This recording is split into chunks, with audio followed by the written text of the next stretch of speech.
Welcome, ladies and gentlemen. My name is Devontae Colonel, and I am your host here at the Inspired Challenge podcast. Now, if you're wondering at all, why am I going up and down? As you see, I am on a walking treadmill. This is a new setup with the podcast, trying to get those extra steps in, you know what I'm saying? Who's waiting for New Year, New Me? We decided to start it right now. So, I'm going to be doing this entire conversation whilst walking. Speaking of which, let's go ahead and talk about what all we're going to be getting into. So the first one we're going to be getting into is the definition of the word grape has been expanded. To what you may ask, we'll see when it comes time. Next up after that, we're going to be shifting tones, and we're going to be talking about a incident that occurred that involved a school and a tragic incident. You guys can probably assume the worst about that and be correct. And finally, we're going to be talking about President Musk. So, with the topics of discussion set up, let's go ahead and get our fellas. Go ahead and introduce yourselves. All right. I am Brandon. You can find me at Demigod Iro on Blue Sky and TikTok. And I am, I guess, the relative liberal rainbow warrior. I'm Jeff. I guess I'd also consider myself a liberal. I don't know what else more to say about that. Pretty left-leaning in most things. Mm-hmm. And I myself am the conservative Democrat, or maybe just a general conservative. What would that be? Like a center? Interest? Maybe somewhat that, but I really hate the corporate world too. Know it fair. So, I guess to first inform us all about this, we'll go ahead and jump straight into the article that we have prepared here. So, can everybody see this one right here pretty decently? Probably not, because I'm not sharing a screen, huh? To you guys? Yeah, true. All right. I know I got this one fixed up last time. I was able to share it with Brandon. All right. Oh, there we go. Bada bam. Oh, yeah. Look at that. Look at that. You guys see that? Yep. Perfect. Yep. All right. And now you guys see the article nice and clear? Nope. I see your Discord. What?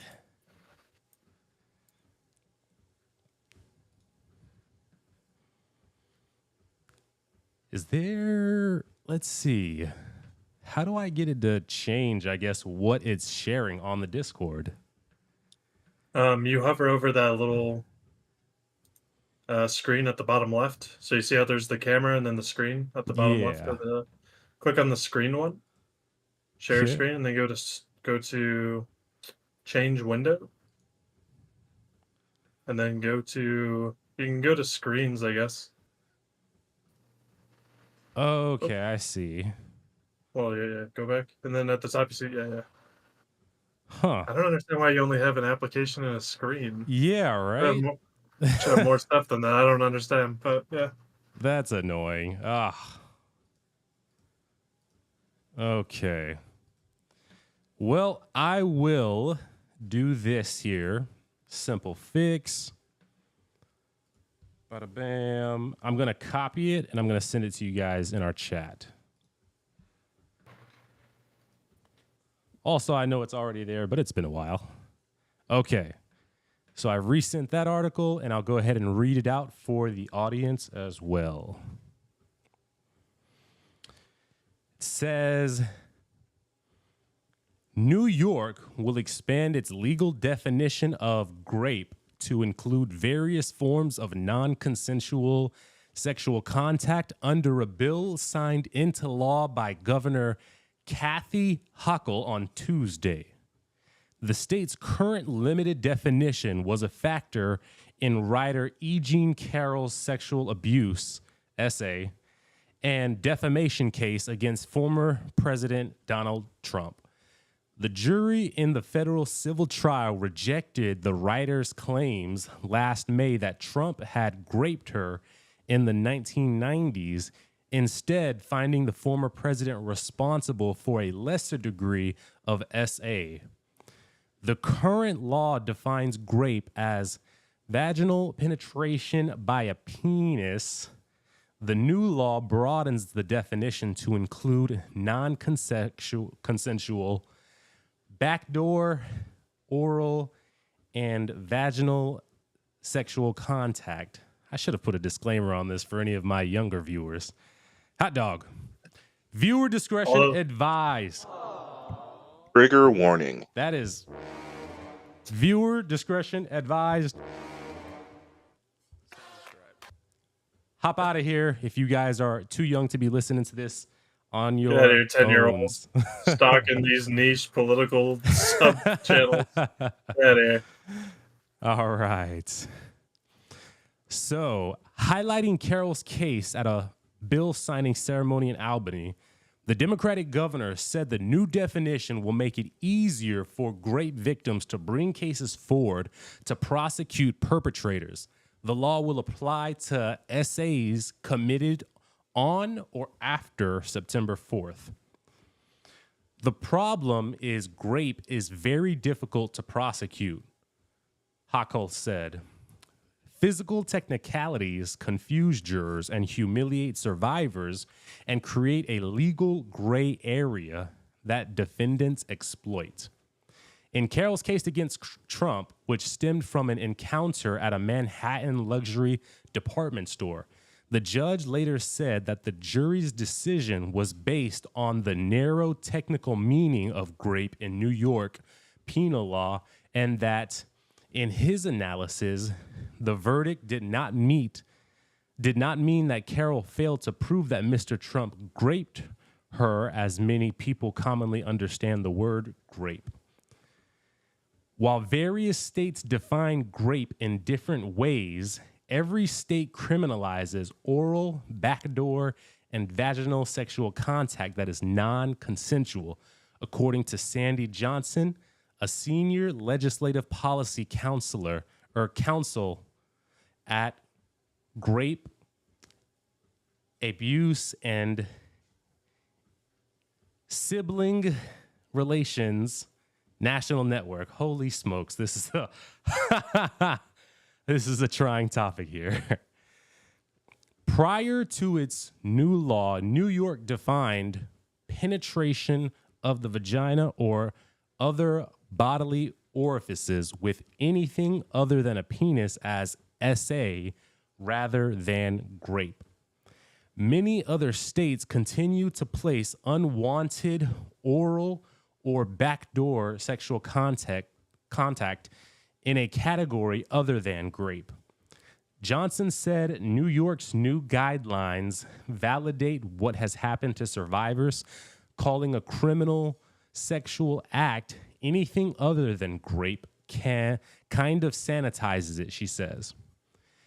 At Tuesday's bill signing, State Senator Brad Hoylman Siegel, who sponsored the legislation, said the new changes would also make it easier for members of the LGBTQ community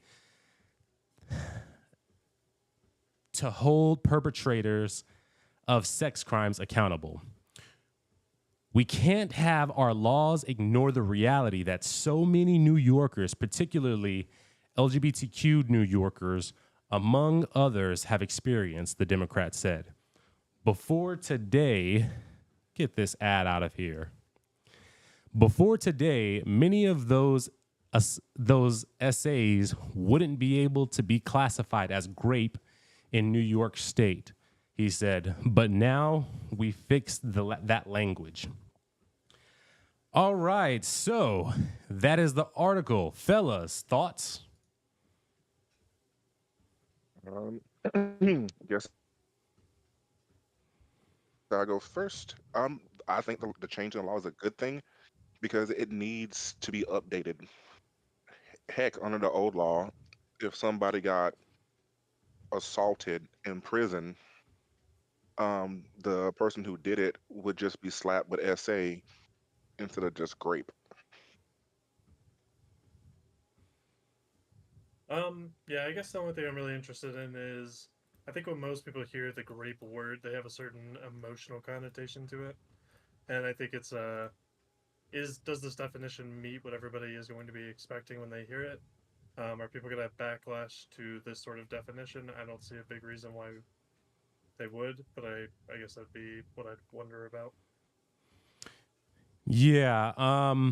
So I definitely think that upon hearing like the initial use of it and the immediate change, it can come off as almost like a common sense fix. Like that part of the article where it said that it didn't recognize oral, um, like a non-consensual oral act as grape.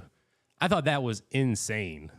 Like, even me as a kid at the age of 13, 12 years old, understood the difference between someone that was consensual in that versus non consensual. So, like, that's the level of common sense that comes to mind with that activity. And the fact that that language hadn't already established that actually rings as new to me.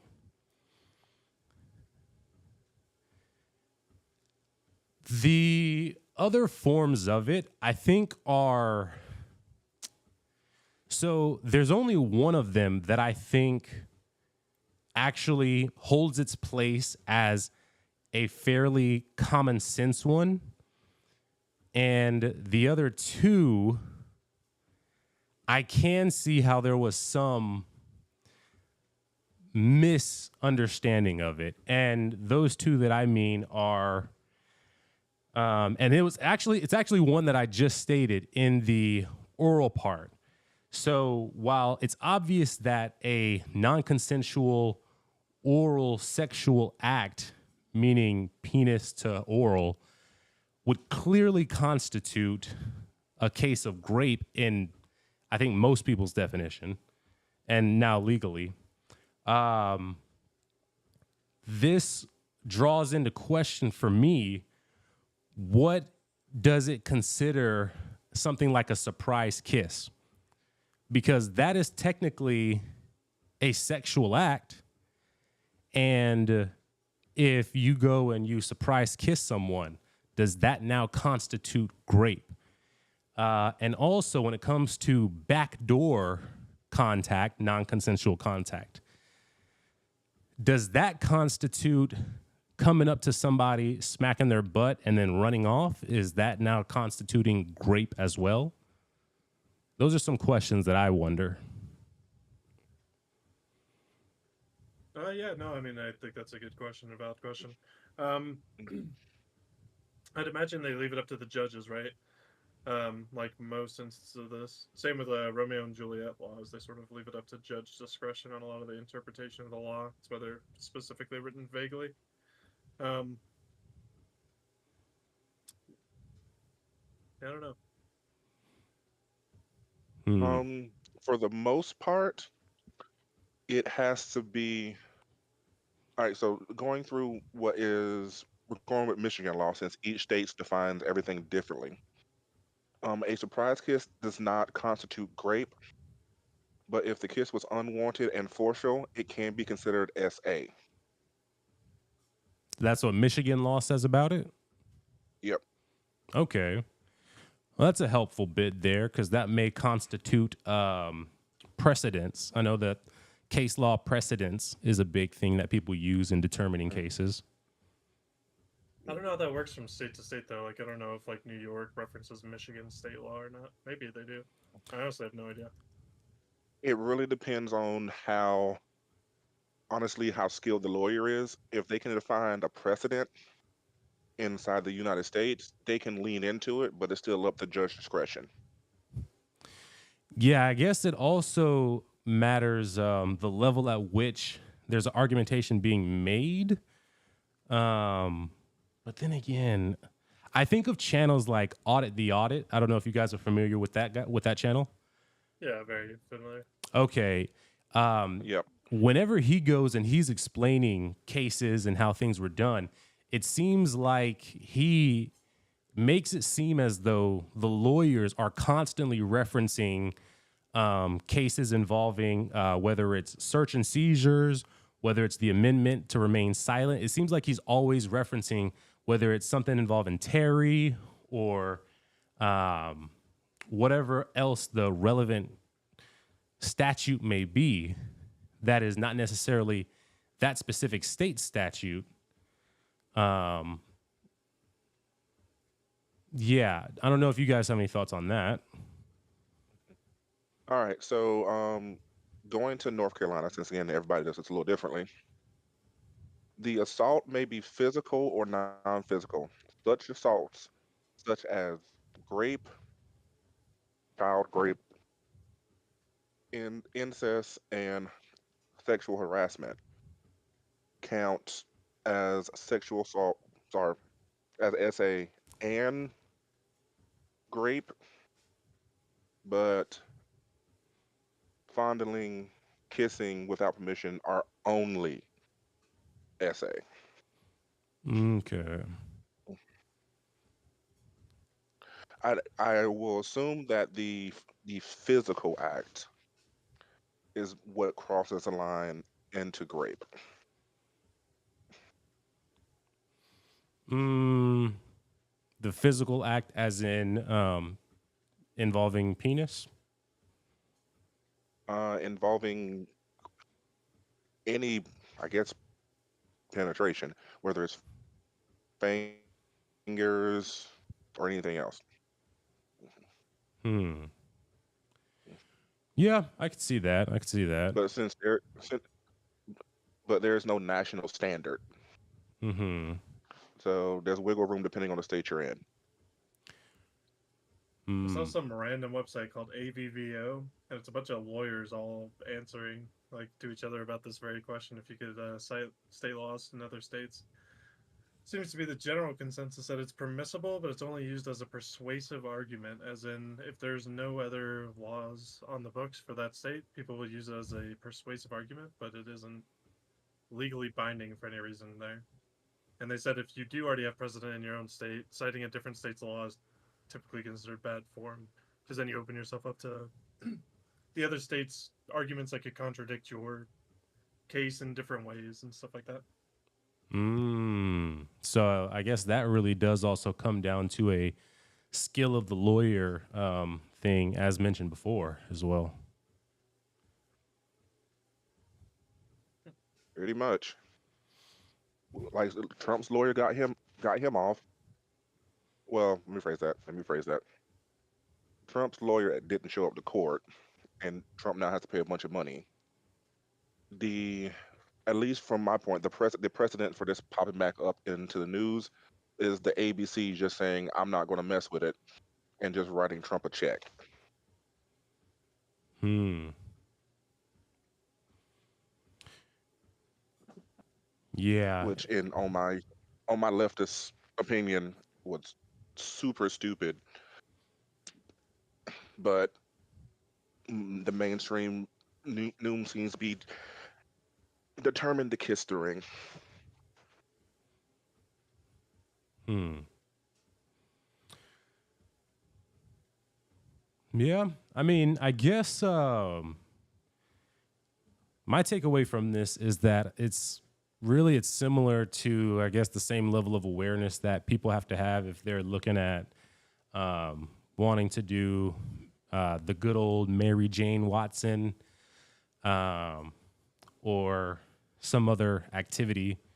They need to just be educated on it. But this particular act here, I mean, it's so much more widespreading. Um, because like while even something like the Mary Jane Watson may be becoming significantly more culturally normal. The act of surprise kissing, or the act of like non-consensual but non-penetrative actions is also like a very normal thing. And I don't know, maybe this could be, I mean, I think it'll do a lot of good to shore up some like undesired like public incidences, but also it definitely expands the, I don't know, I kind of worry about the vulnerability that it brings to people who maybe engage in these activities, and then people who are able to just withdraw consent at a moment's notice, and now it immediately becomes a non-consensual act. I think you're talking about a different situation, though. You're talking about people that are trying to entrap people, right? It doesn't really matter. This definition changing wouldn't change any of that. This would be an Yeah, entrapment problem you're talking about. yeah, agreed. Entrap, I mean, entrap can be used in several ways, I know. Like people would say like entrapment. You mean as far somebody that decides after they've already given consent to withdraw it in the moment, and then decide that they're not gonna, that they didn't give consent even though they did. That would be a form of entrapment. Okay. That's a new form to me. I'm only used to it in the context of like related with children or finances. And That's even weird that under you the do it old, that way, not with like police. Like police entrapment is a pretty common thing. That one, yeah, true. and on even under the old definition, they could still do that. It would just be the lesser charge of SA rather than grape. Which, I mean, yeah, that immediately carries a, so the point was made that this would not allow for that to have an increase. How is that something that you can say with such such a strong response? Because normal human psychology. If somebody wants to essentially make up an accusation about you, which is what you're suggesting, because there's not going to be a lot of normal, healthy like individuals who are like, yeah, go ahead, I want to kiss you. You guys have a kiss, and they're like, you know what, I decided I didn't want to kiss you now, and now I'm going to take you to court. Like this isn't a real situation. This is a theorized situation people would talk about maybe on the news, but it's not like a real thing that happens in any meaningful way, right? No, I would disagree. I would say like it's because now because the standard of what could be looked at is lowered. Like it'd be fairly easy to go do for example, a spit sample and say, oh yeah, this person's DNA was in my mouth at some point, in terms of spit to spit swapping. I don't even know the science of how good that retention is of unique DNA for each person maintaining. But let's say that there's 2% in there. Yeah, but once again, you're focused in on how easy would it be for these manipulative people to get away with it. And what I'm saying is the manipulative people already have tools. Like you're not seeing an increase because, like, just because now that they have access to kissing doesn't change anything. The people that want to take you to court because they're going to make shit up are going to do it either way. Yeah, but it was a lot tougher to prove like false grape because there was, I mean, essentially the only way to prove it out would be to have some number of witnesses, DNA sample, and yeah, then but that doesn't change. Like, let's say you get DNA, somebody's mouth is on your mouth. You now have to prove that there was non-consensual activity somehow. This is already a situation that grape victims deal with already. Is this hurdle of having to overcome intent and what actually happened during that time. Grape victims aren't. I know on the right this is said a lot, but they don't automatically just win court cases because they go and make statements. That's not the reality of what happens.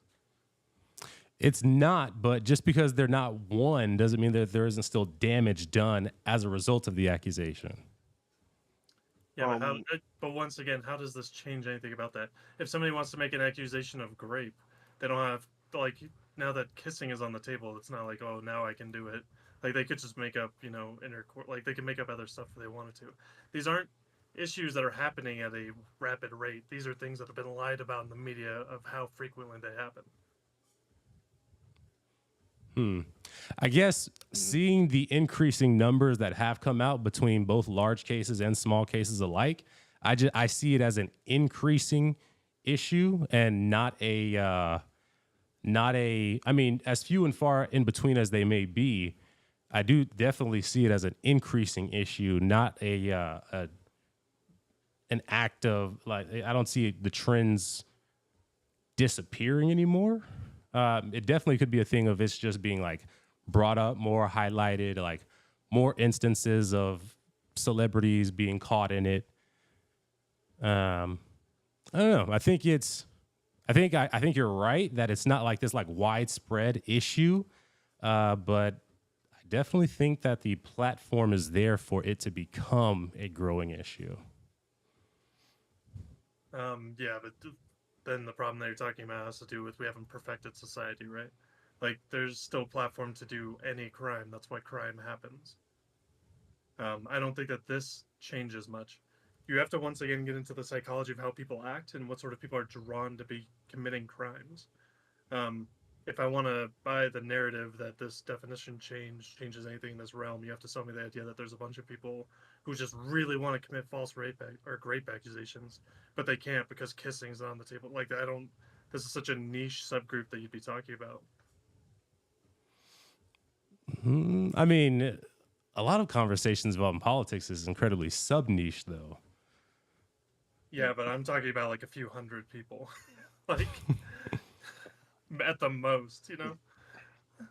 Hmm. And just to hop in right now, like it really doesn't change the arithmetic, like Jeff says, because if someone wants to catch you up, they're gonna catch you up. Now that they have a screwdriver, a wrench, and a blowtorch, when they only had a screwdriver and a wrench, doesn't really change the arithmetic. Yeah, like why do you? I guess so. The people that would be the villains in this situation they're bringing up, people that are just committing fake rape accusations. What's their drive, in your opinion, Devonte? Like, is this a realistic problem that you feel like you have a good grasp on, like why this happens? Leverage mainly. People wanting Just to like leverage. generalized leverage? Yeah, being able to leverage, like for example, a relationship. People already make the threat of self harm underneath that guise. They do it under the guise of you know control of children, living situations. There's especially like Okay, the so just let's roll with emotional. that though. What's that? So let's roll with that. Let's roll with that. In any of these situations, does kissing now open the door for any of these situations to like be able to do more? Like, these are people that are already in relationships, people that are in like long term things. Like, why do they need kissing to like now open the door that they can take this person to court? Well, yeah, because if it could be considered, if kissing could be considered an act of grape, like for example, there are some cases where of course, there are legitimate cases, but there are definitely also cases where the false accusation of a husband graping a wife, and some instances of even a wife essaying husband.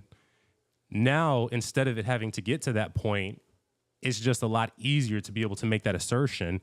And based on this definition, it would be able to be met more easily, I think it would depending make it on. worse. I don't understand like how this would make it easier for them. If you're already in a long term relationship, the implication is that you're doing more than kissing. People that are in domestic rape situations don't even have to prove usually DNA. The understanding that that person's DNA is going to be on or inside this person is already assumed because they're in a relationship. And now it's becoming more of he said, she said. They would have to prove like why there was intent of why it happened non-consensually and things like that. But like kissing, them having the door open and saying it was a kiss instead of sexual acts, like it literally doesn't matter. Um, Having the DNA of a kiss wouldn't matter. Once again, the entire onus for them is having to prove that there was non-consensual activity that occurred. In the instance of people who are just kissing, I mean, I definitely see that net being cast wider because, like you mentioned, in the context of marriage, it's assumed these things are assumed, but in the context of people who are just dating, where there is no like official anything that's tied to that, I mean, certainly that could open up a much larger door. I don't think so. Once again, you're having to talk about like these aren't real situations that occur very often. Like a person that sees somebody barely interacts with them in a physical way. says, "Oh, now I can claim that their kiss was, non-consensual. I'm going to take them to court." These aren't aligned to reality. These aren't behaviors of normal people. This doesn't happen in a meaningful number of ways. It may be in the number of the dozens and whatnot. Um, But even on the case study that we cited before, the kiss is a contributing factor, not a definitive factor. So if there's nothing else to follow the kiss, it wouldn't be great. So the argument kind of falls apart at that point. I guess it depends on how much that state pushes, because the case that was studied, that was mentioned before, was for, there was what, Michigan, North Carolina, and there was a third one that you brought up, right? Just Michigan and North Carolina for me. Okay. So I guess it would depend on what that state is, how it interprets non-consensual oral sexual acts, and how they decide to push that. But at that point, you have 54, including the territories, different interpretations, and we would actually be here all day seeing where the overlaps would be. Yeah. I guess as long as there's a reasonable standard kind of bottom line with it, that was easy to be seen across the 54. That's the main thing that would need to be looked at. And this thing passed, it was, what was it, in September? So there hasn't been too much time for this thing to come in. So it will probably be at least 6 months to a year before any cases came up affected by this directly. This sort of leads into an interesting subtopic, though, because I think this argument is used for a lot of different legislation that's passed within the last decade, probably. One that comes to mind, and I'm sure Devontae is familiar with it at some point, and no doubt Brandon is too. The Jordan Peterson C16, C14 bill that he got big. The whole reason he became like a big influencer. Everybody know what I'm talking about? Go ahead and I lay am it out for the not. audience. It was the bill in Canada that was expanding gender identity to part of their protected classes, and this is the whole reason he made the argument. A lot of people repeat it now that like you couldn't misgender people; it'd be against the law.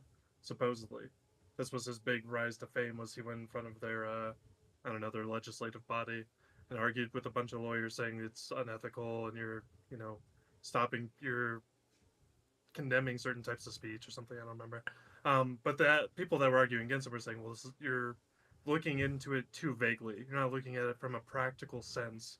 You're spinning too much of a narrative about it. You're not looking at how this actually Okay. plays out. Now that And Yeah, I it remember turns that out, one. and it turns out they were right. I mean, time has passed, and yeah, it was all BS. Like this law did pass. Nobody's ever gone to jail for that is misgendering anybody in actually not Canada. true. Has been That is true. there have been at least 2 cases where misgendering has led to some type of charge being filed. No. Okay, well, I'm going to be wrong about this, but so far, what I'm familiar with, because I know Jordan Peterson kept pushing this point, there was a guy who went to jail and said it was because of misgendering, and what it was the judge had given him sentence time because he doxed his own child during a court case. And he went in front of the public and said, "Oh, I was misgendering, and that's why it happened." And it wasn't that; it was they were endangering the life of a 15-year-old by publicly putting out their information on the internet and asking people to essentially harass his own kid.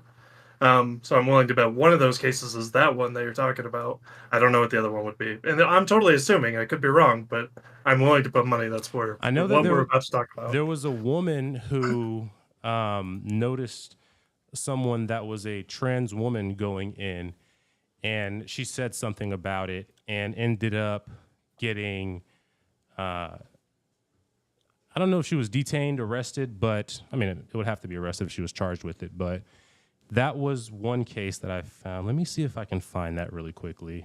Yeah, yeah. I'm gonna go with Jeff. The the odds of someone just getting hit with misgendering is like needle in a haystack. Yeah, I don't believe it happens. I think what happens is people do other things. They happen to misgender while they're doing it, and then they turn around to their base and say, "Look at how they treat me for misgendering," even though they've clearly done a Hmm. different crime. You know?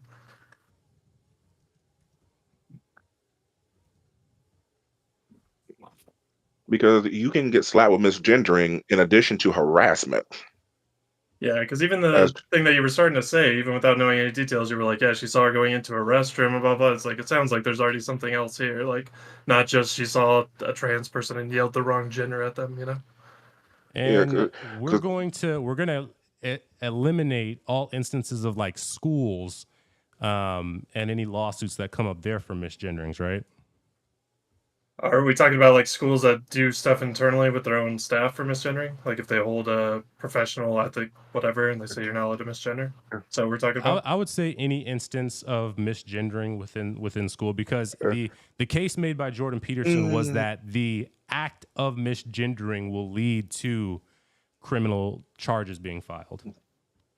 So okay, I don't so Yeah, I don't think it and, probably. matters if it's at Right? the teacher to teacher level, teacher to student, staff to student. yeah, Well, I would never care most schools anyways because that's a governmental body. Governmental bodies aren't allowed to do certain things. that part that and if it's in school, it's not usually just the sole misgendering. It's usually the teacher's personal preference for either political or religious states. So that's a completely different can of worms than the just misgendering. Yeah, like there's a difference between like a guy saying a racial slur at you and a cop saying a racial slur at you while he's interacting with you in a police stop, right? Yep. So this one's a low hanging fruit one.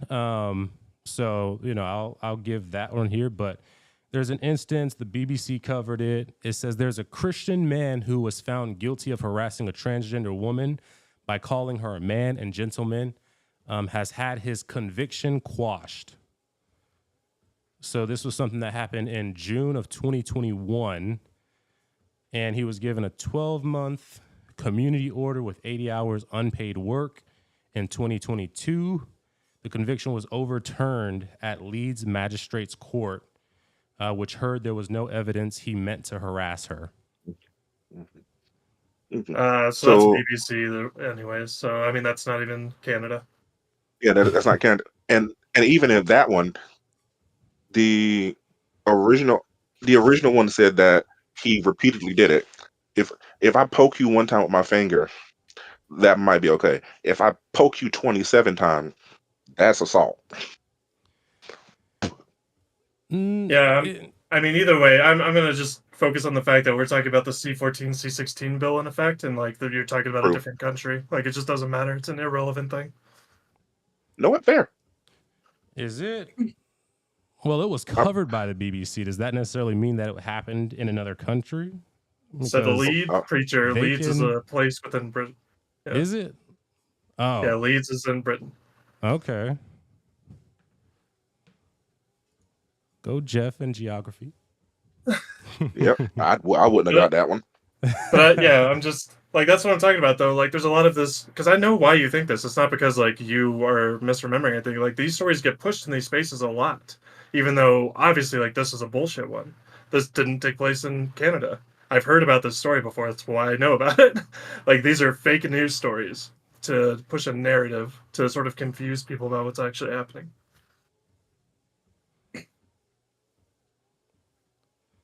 Let's see here. Because I need to start doing that thing where cases that come up, I record them. That way I don't have to go on Google to look for other cases.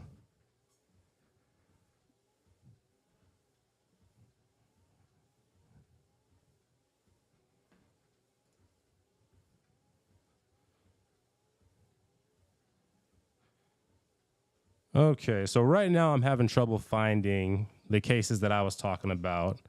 So we'll leave that in this Well, the place of so I want to bring uh up the other one a little bit because it's the one that's more of the. I'm surprised it didn't get brought up. The guy that doxed his own child, and I wish I remembered his name, but he was like the poster child for people that wanted to say like C-16, C-14, whatever that bill was, had an effect. But this was like clearly a fake case, and then whenever you try to look for other cases, it's like, well, I can't really find them. And I'm not saying like they don't exist; they could exist, and we're just having trouble finding them right now. But doesn't it feel like there should be very easy cases to find? There should be a lot of these cases. There's no way people haven't been going around misgendering people that are conservative up there. You know what I mean? Like people have gotten only more um, aggressive lately in the political sphere and in culture. So there's no way this isn't a thing that's happening, and there should be court cases if this was going to happen, and yet it hasn't.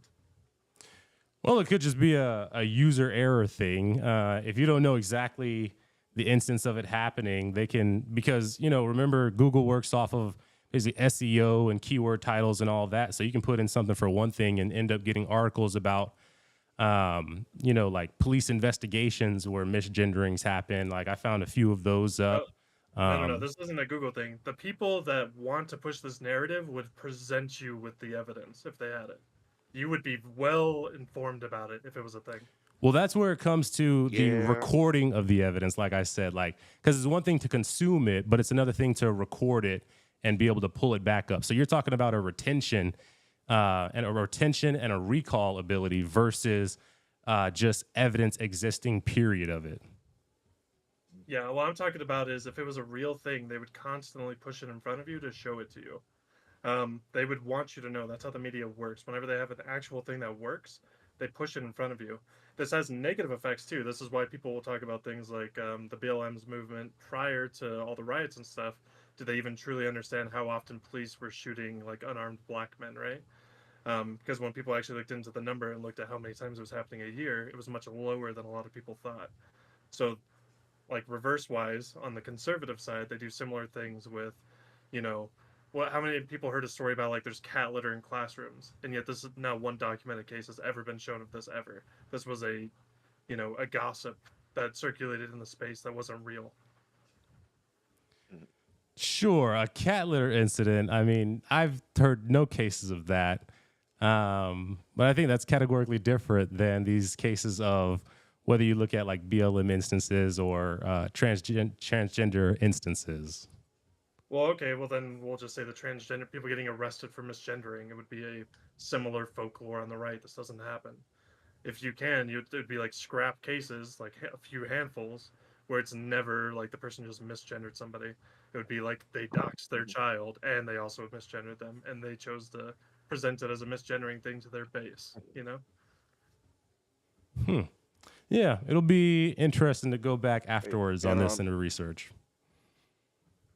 yeah, I'm on the Jordan Peterson's Reddit, and there's a quote unquote list of the people arrested or fined for the C-16 bill, and all of them have did something else, and in addition to the misgendering. So even the one you have, the one in Canada, that Jeff was talking about, he wouldn't. Oh, You're cutting out for me. Yeah, you're cutting out.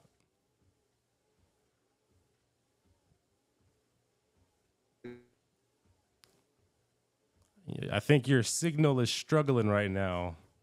It'll probably catch all back up at once, so we'll get them back. Okay, I think we got you now. Yeah. Okay. Oh, all right. So what I was saying is, I'm on Jordan Peterson's Reddit right now, or the one dedicated to him, and there's a quote unquote list of people arrested for C-16, and every single one of them did something else to get arrested, and then got slapped with the misgendering as like a modified charge. Okay. Can you send that in the group chat there? Please hold. Representative will be with you shortly. All right. Also, let's give this another 5 minutes because I know this was kind of a ducktail off of. This is about as fringe as the Jordan Peterson transgendering cases in relation to instances of claiming Grape for kisses. And something, I guess I'm always going to be drawing attention to it. I think a lot of the problem that comes from the right-leaning space is they don't present scope very well. It seems like They don't. If I was ever going to point at something to say, like, this is where the conservatives are obviously, like, lying by omission or lying straight out, it is that they misrepresent the scope of these problems massively. Not that I think that they do it intentionally all the time. I mean, I guess this sounds mean, but I think they're just sort of stupid, some of them. Like Matt Walsh on Joe Rogan, obviously misquoting how many trans surgeries for underage or like under 18 kids there are by like a magnitude of 100 times. Yeah, that was pretty like gross. yeah, like he didn't understand the problem, and yeah, he made the biggest hit piece for conservative media, right? Like everybody still quotes his piece, like "What is a woman?" But like even he didn't understand the problem he was trying to supposedly address. Mm, Yeah, I despise Matt Walsh. I can't say what I want to say on here. And you sent that piece through, Brendan? Huh? You sent that the link to that Reddit thread through? Yeah. He put it on Yes, Discord. it's Yeah. in the general. Yeah, put it on Discord. Okay. Let's see here. Okay.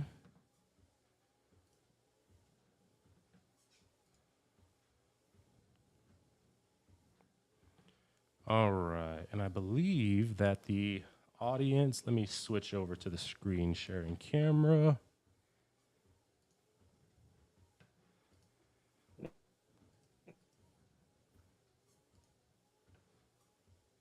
There. All right. So I'll just go to the top of the line one. BC server was fired for asking to be addressed by correct pronouns. But that's a server that was asked for who got a reward. We're looking for arrest of people. Exactly. Yeah. First one's like a civil case already. Yeah. Second one is the same civil case, I think, but they use 2 different links for it.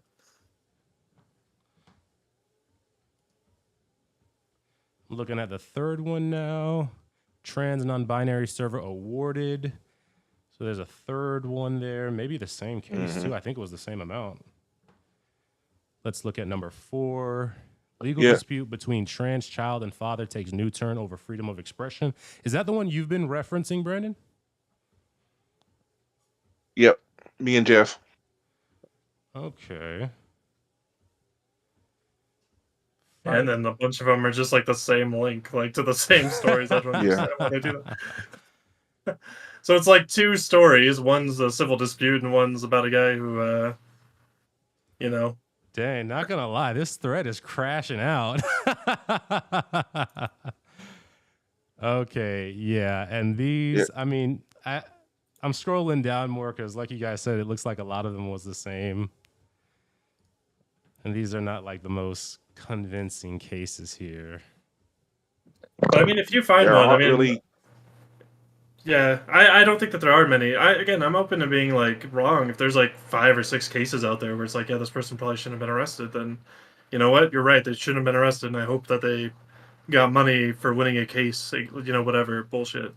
But I just don't think it happens already. I don't think it happens at all, and the expectation should be that it happens, you know, very rarely, and it gets, you know, fixed through the justice system, right? Yeah. But we're not even getting to the rare cases yet, so I feel like this is just a bullshit talking point. So. So, Will, I know that there's a couple of things on the queue right now. There was the ask for evidence of anyone who calls out Trump for the Epstein-related things as much as they call out either other people related to it or who mention it, period. So that's a piece on the lookout for you. And then also the cases of these misgenderings resulting in actual criminal charges. So we got 2 things in the queue right now.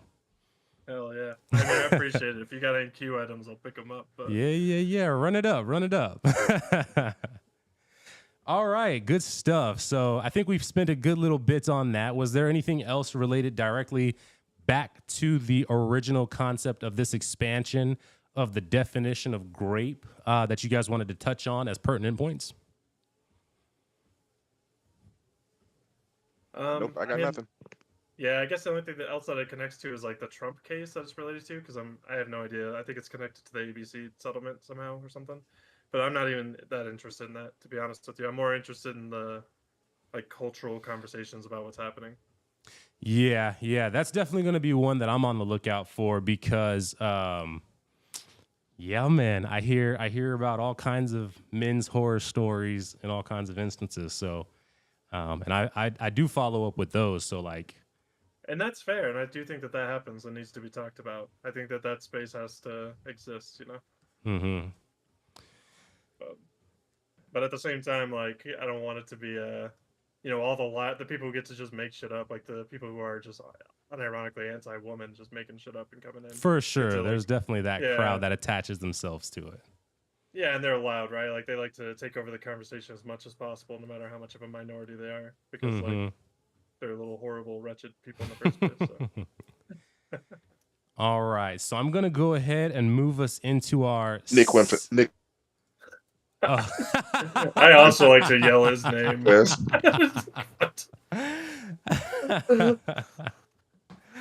You ain't wrong. You ain't wrong. All right. So let me bring us into this topic now.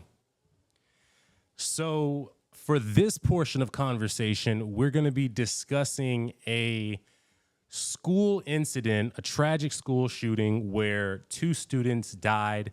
And we're going to be just looking at the instances or the circumstances that led up to this event and what information that they have so far on it. For my guests, feel free to, if you have any extra pieces related to this as far as any updates or anything, feel free to cue that up and we'll go into those pieces as well. Otherwise, I'm going to go ahead and jump into the original case of this and what information that we have. What we know about the school shooting that left 2 people dead at a private Christian school in Madison, Wisconsin.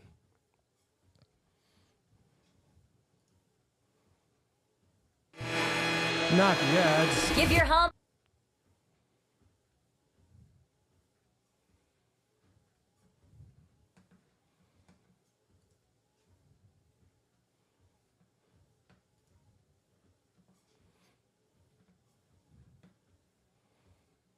They don't even have a timer with this ad. That's crazy. Do you guys hear the treadmill in the background now that there's no sound going on? Nope. Wow, my noise gate is putting in work right now. Discord has some pretty good tools too, actually, for the noise cancellation. They're actually really good for this sort of space. Nice. All right, can I get this audio up though? There we go. Shooting at the Abundant Life Christian School today. Officers were dispatched to the school, which is located on the city's east side at 10:57 a.m. They arrived to find multiple people suffering from gunshot wounds. 3 people, including the shooter, are dead. The shooter has now been identified as 15-year-old Natalie Rupnow, who went by the name Samantha. She was a student at the school, and evidence suggests she died from a self-inflicted gunshot wound. The official cause of death will be released by the Dane County Medical Examiner pending the conclusion of their examination. She was pronounced deceased while in transport to a local hospital. A teacher and a teenage student were pronounced dead at the scene at that school. 6 other students and a teacher were injured and taken to area hospitals. 2 students remain in critical condition and have life-threatening injuries. A teacher and 3 students were treated for non-life-threatening injuries. 2 of these have been released and discharged from the hospital. Hold up. Got to make sure I'm getting no strikes on YouTube. Oof. I didn't even think about the fact that I was playing a video just out. Hold up. Oh, yeah. True. That's a risky topic. Yeah. Oh, my gosh. I just had the realization. Okay. I don't see any flags. I think we're good. Okay. Going to go back to it. The bullet. Oh, no. Okay. We got a few more seconds left of this. Please, YouTube, please, whatever news station this is, don't take me down. Don't take me down. I'm just a small channel. The other 2 survivors are considered to be in stable condition. At this time, we believe there was only one shooter involved. We are still working to determine a motive. Detectives have talked to her family members this evening, as well as conduct a search of the shooter's home here in Madison. The shooting happened inside a classroom in a study hall of students from mixed grades. Yikes. A document about this shooting is circulating this time on social media, but we have not verified its authenticity. Not in a study hall where When the you have students Dell were, AI Factory with NVIDIA, where students were literally coming trying to get their grades up and crap, I encourage my students to go and use study halls as much as possible. So we have the article here. Do you guys think that we got most of the value from this article through that video, or should we go ahead and cover this article as well? I mean, I got most I don't know. I don't know what niche topics or points about this there are. Maybe Brandon should take the reins on this one because I have no idea. Hmm. That was the main story. Everything else is on Samantha's motives, and that gets a lot more messy and convoluted. Do you know? This right here was posted from at least a couple of weeks ago because you sent this to me last week. So there's got to have been some developments in terms of her Wait. motives, and This might be interesting, Devontae. Do you know anything about her motives? I don't know. I have no clue right now. Me either. Do you want to see like if there's any way, Brandon? Is there any way you could like lead us through a conversation about the ethics of this before we even know the motives? Because I don't know how you guys feel, but every time it's determined like the person's left leaning or right leaning, it feels like everybody has a invested piece in what they want to say about it. Mm-hmm. So maybe it's better to get the opinions pre that. That's fair. I like that. Yeah.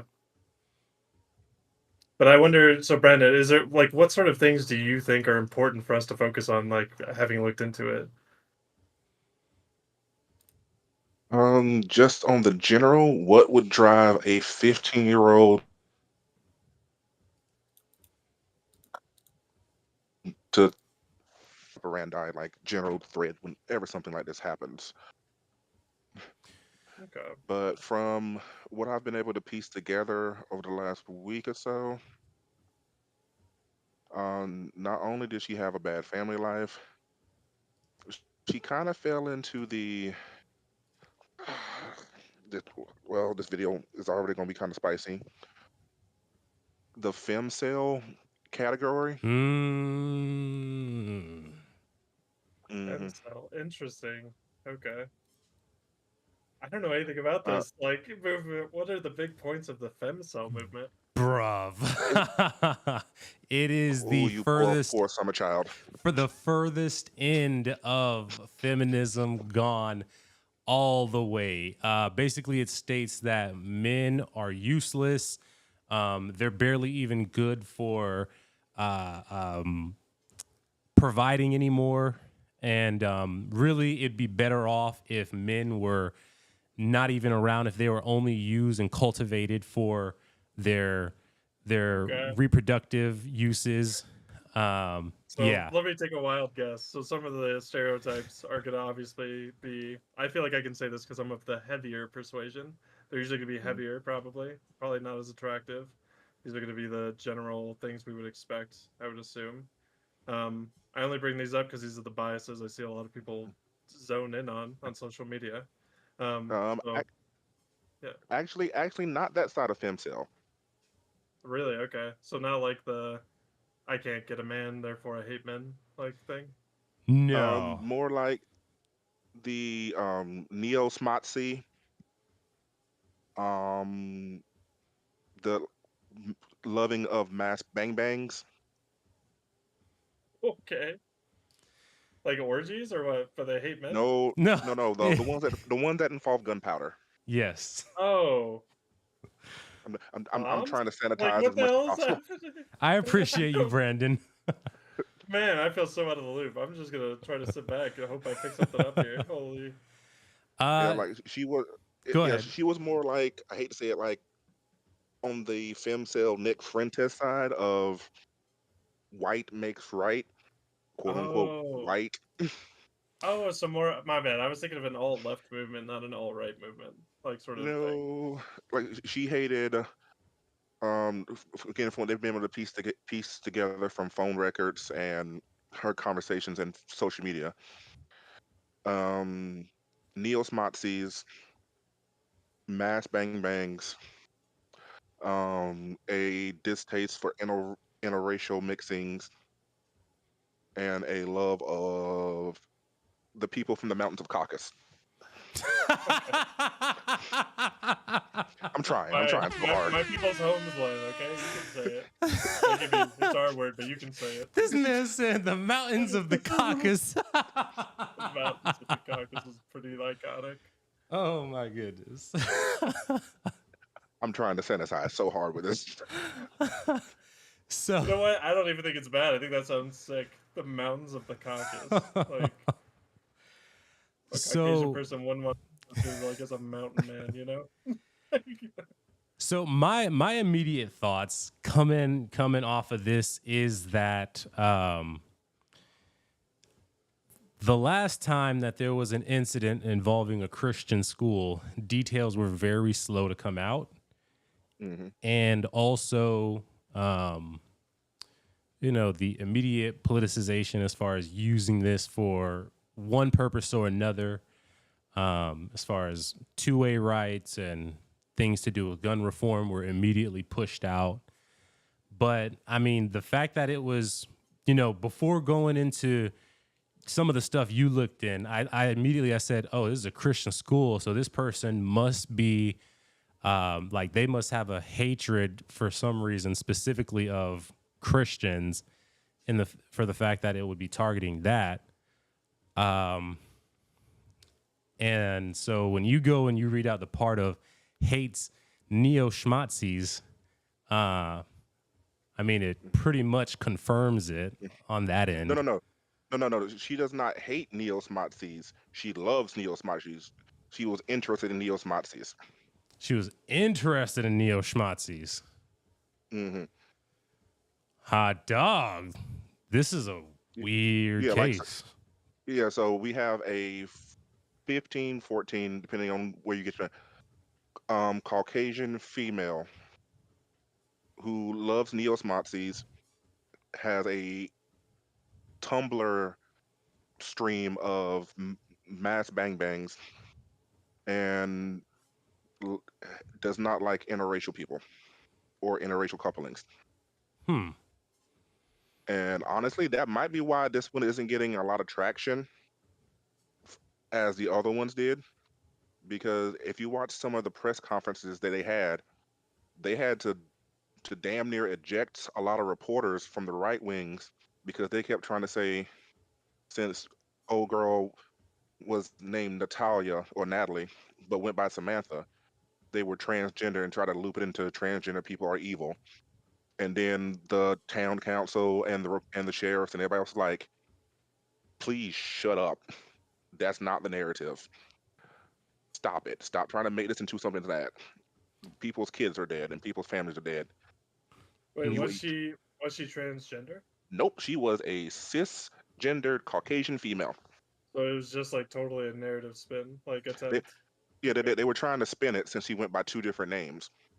And everybody in the town that it happened was like, no, stop trying to take control of our narrative. That's not what happened. We have dead bodies to attend to. Y'all should be ashamed of yourself. Mm-hmm. Wow. But that also would make sense why this isn't grabbing a lot of traction on right wing or anybody else, because there's no narrative to spin. It's just a person who hated people who had access to guns. Very hot take. What if there is a trans narrative to spin that maybe she was secretly a trans man and men are just more capable of causing mass shootings? Oh, I didn't even. Wow, Jeff, you're good at this. Well, that's all I got. If the left wanted to spin narratives and conspiracies, we could. We just are trying to engage with reality because we gotta be the ones to do it, right? Pretty much, somebody has to.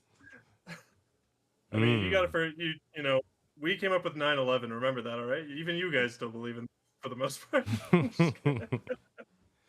Yeah, the only pieces that I found on this is that Biden said something about it, and he talked about gun reform and things like that. He prayed over the incident. So I guess right-leaning spaces would look at the immediate politicization of it, and they would critique that. I want to see if there's anything else going on over here. And like, if you want to get into like the amount of mass shootings, I'm pulling up the statistics now, and we've had about 500 That's this year. hardcore. No, I know even So, here in Florida, there were like 3 within a 2-week span. It was wild. so everybody, unfortunately, might just be desensitized to it.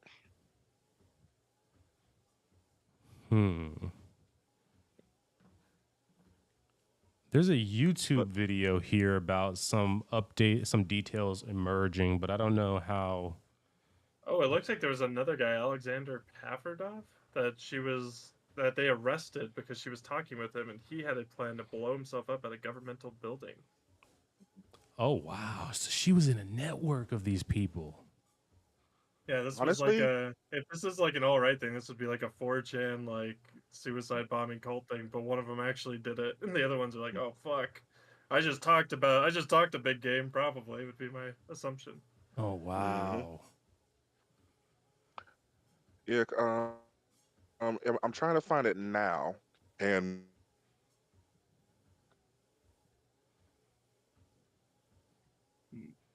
I think we lost you again, Brandon, unless it's me this time. Oh, yeah. Yeah, we did.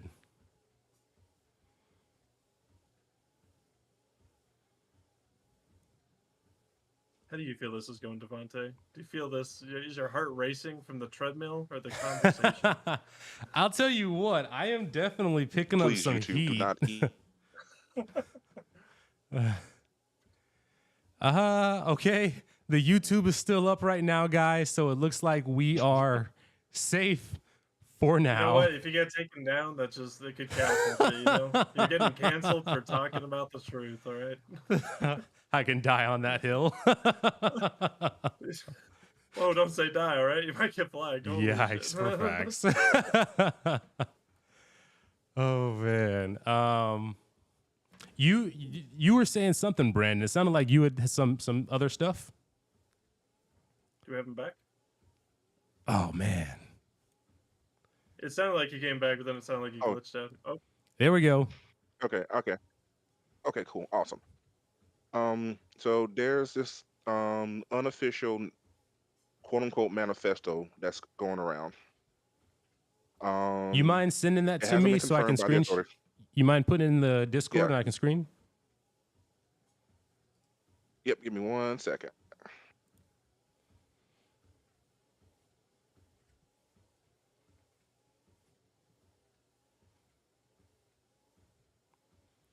While Brandon is putting that in, for those that have been kind of popping in and popping out, I just want to thank you guys for coming on, checking it out. I know that the Inspire Challenge podcast typically covers men's stories, their testimonies, and kind of the ups and downs of their adventures. This is a new type of content that I'm getting into because I think that with Republicans controlling so much of, basically all the realms of power in the political hemisphere right now, people who are on the conservative side now have a greater duty to pick up and be able to get more involved with things locally, especially those of us who are Christians. And that involves being able to look at things from the conservative lens with a Christ-centered method of approach instead of a own the libs type of approach. So for those of you confused about this content, why it's on this channel, that is why. I want to look at these things involving instances like this because this could pertain to people's mental health, spiritual health.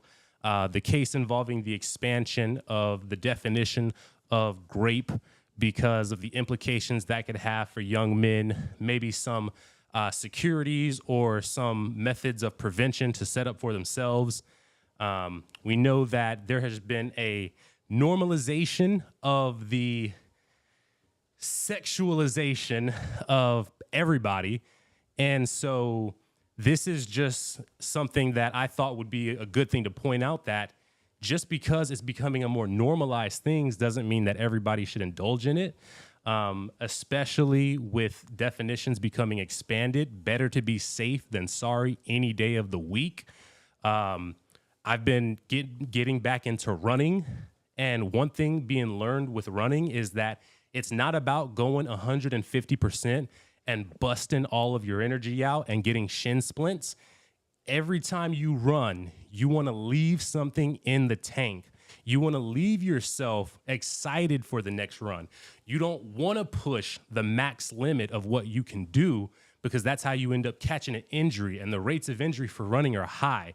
So similarly, even though you may have some wiggle room when it comes to instances of dating, how you can engage with a woman, if you were a Christian, then there would be no need, because the rules set up already, for the most part, for those of you that engage in the rules, would already prevent any occurrences. But for those that like to kind of play around with it, I hope that this can in some way inform you to not become overly comfortable in this further and further sexualizing society that we are developing into. How we doing on the link there, Brandon? Okay, I see it. They're in the general chat. Perfect. Which one would you say I should go into first here? The first one does a better deep dive into her motives. The first part of the article breaks down her infatuation with the committers of group bangbangs. And the bottom part goes over the alleged manifesto. Okay. I think the motives thing would be a really good one, because this could serve as a really good, careful of who you, what spaces you're in narrative. You guys mind if I indulge in that for a minute? Sure. All right. So this article reads, the tragic school shooting at Abundant Life Christian School in Madison, Wisconsin, has unearthed chilling parallels between the 15-year-old perpetrator, Natalie Samantha Rupnaugh, and her apparent idols, a disturbing roster of notorious figures who committed some of the deadliest school shootings in modern history. Her manifesto, social media activity, and online presence offer a dark glimpse into the mind of a troubled teen who saw violence as both vengeance and validation. Wow, what a way to end a sentence.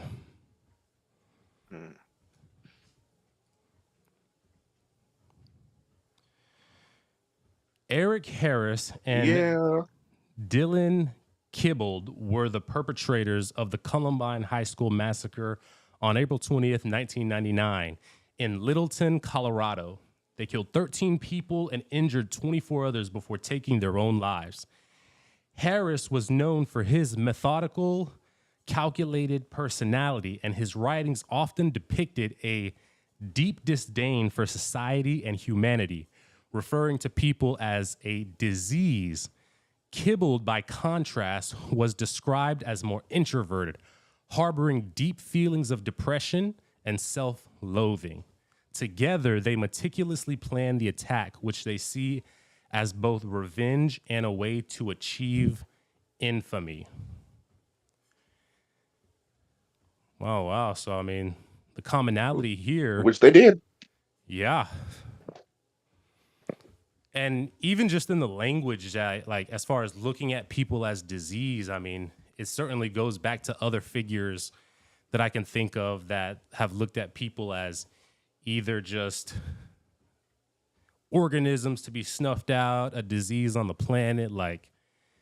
These mental frames I see to be commonalities in these people that blow up here.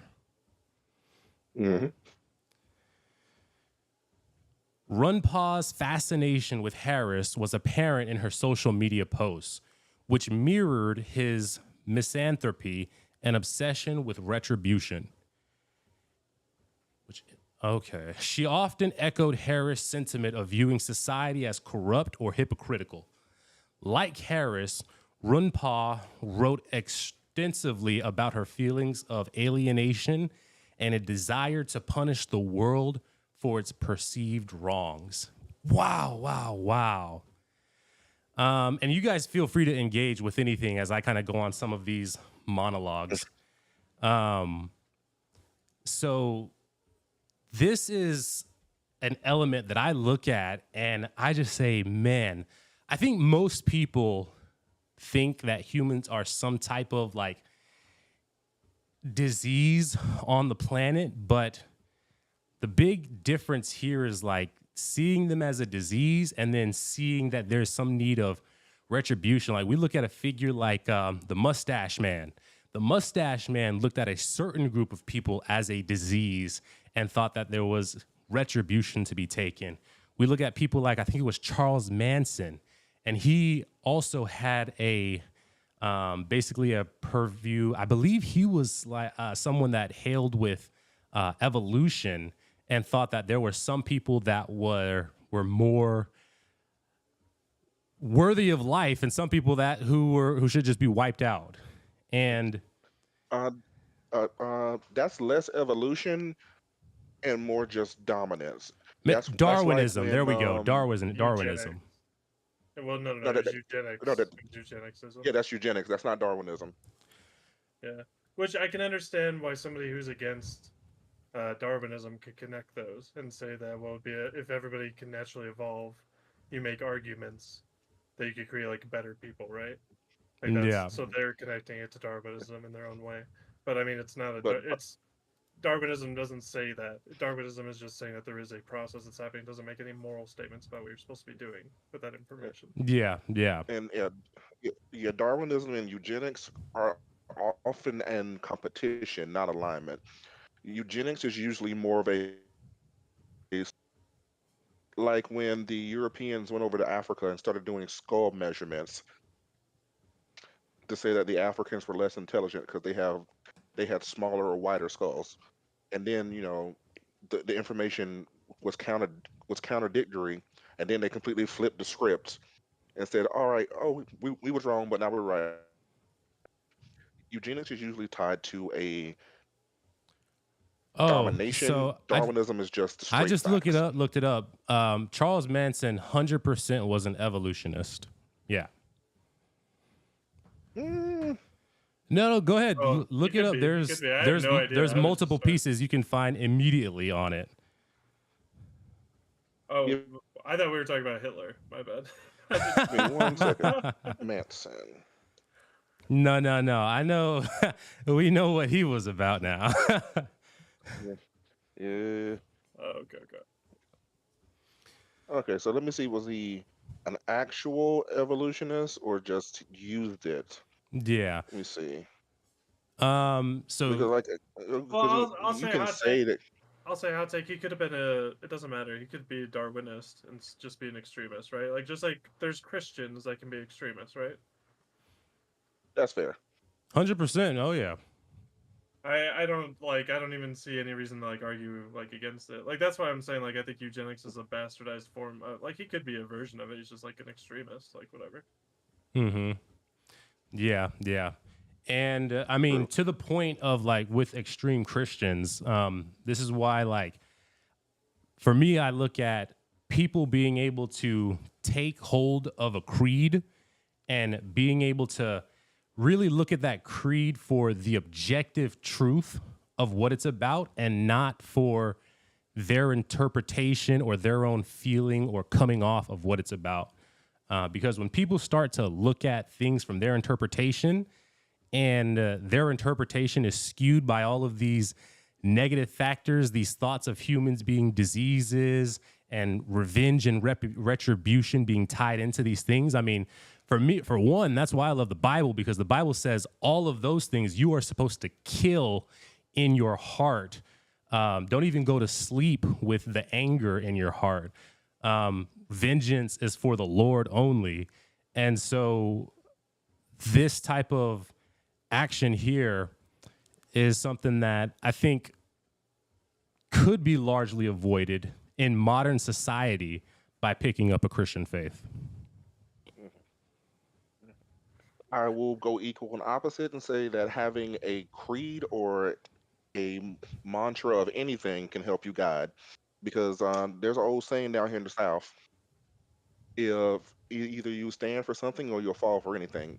It can be Buddha, it could be Krishna, it can be Christ. As long as you have a foundation, you're fine. If you're just out there floating in the wind, somebody gonna pick you up. I would probably disagree with that and say if your creed doesn't discourage your own vengeance or some type of like karmic payback on actions based on actions, if your belief or creed pushes you that those things are okay, then that is not a creed that is okay. True, but I most would agree. yeah, but true, 100%. But most of the ones I named have a form of karma or cosmic justice, and you don't just Yeah. go out and start turning people into t-shirts. Like the golden rule, do unto others as you want done unto you, is the basis of most morality systems, people have sort of realized. Mm-hmm. Yep. Just saying that's a Christian thing.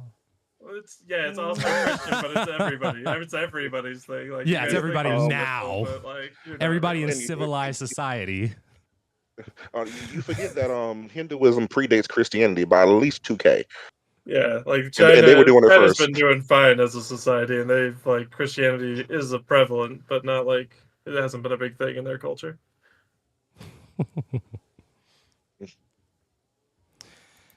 All But yeah, right.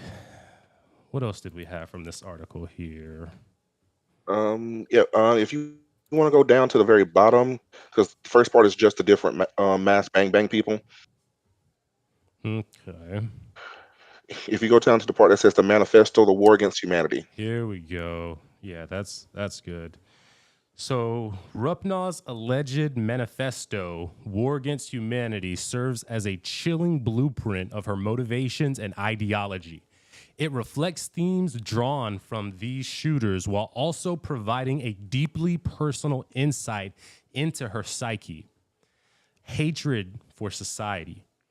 Runpaw's manifesto described humanity as a plague responsible for cruelty, hypocrisy, and exploitation.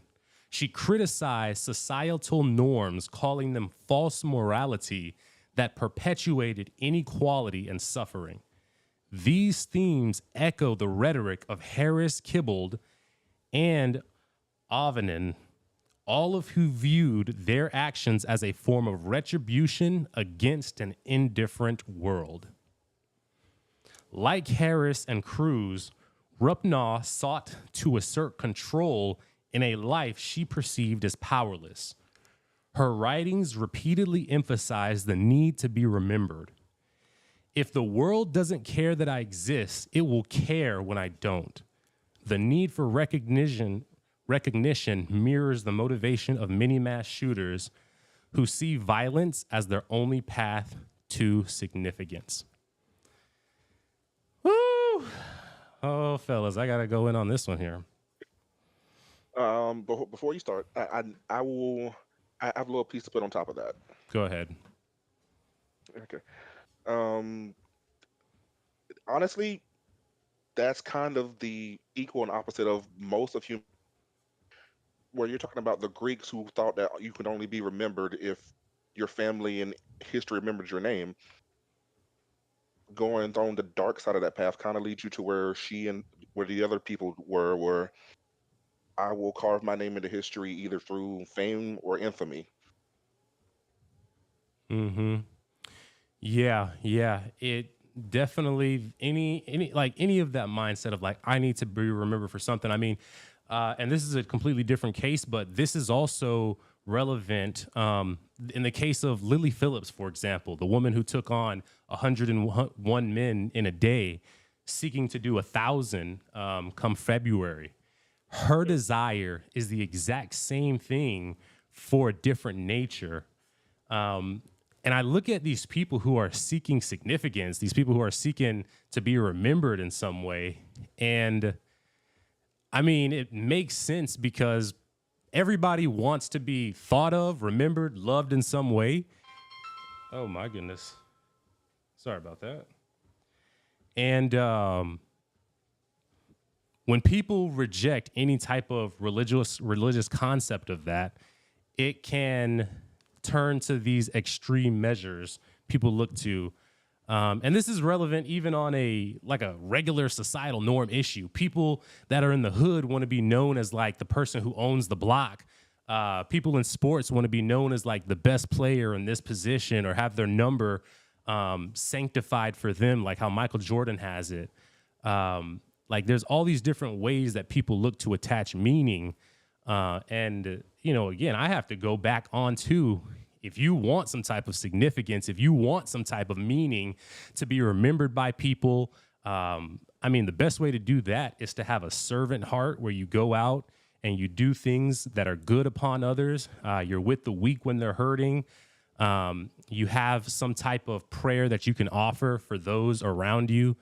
An experience going through right now, I have several family members who are just completely at their wits' ends, and some of the points that allow them to get through it is the fact that we can come together, we can have our spiritual conversations, and we can end the nights out in prayer.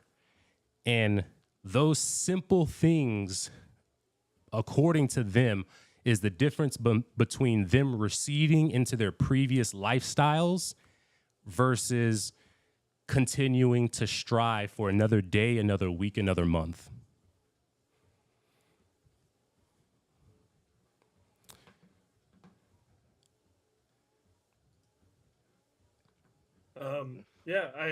I agree. I think there has to be purpose in everybody's life. And I wouldn't disagree that I think what you're hinting at, I think it's just going to be the basis of every conversation we have, because I think you're going to bring it back to Christianity every time. But it's going to be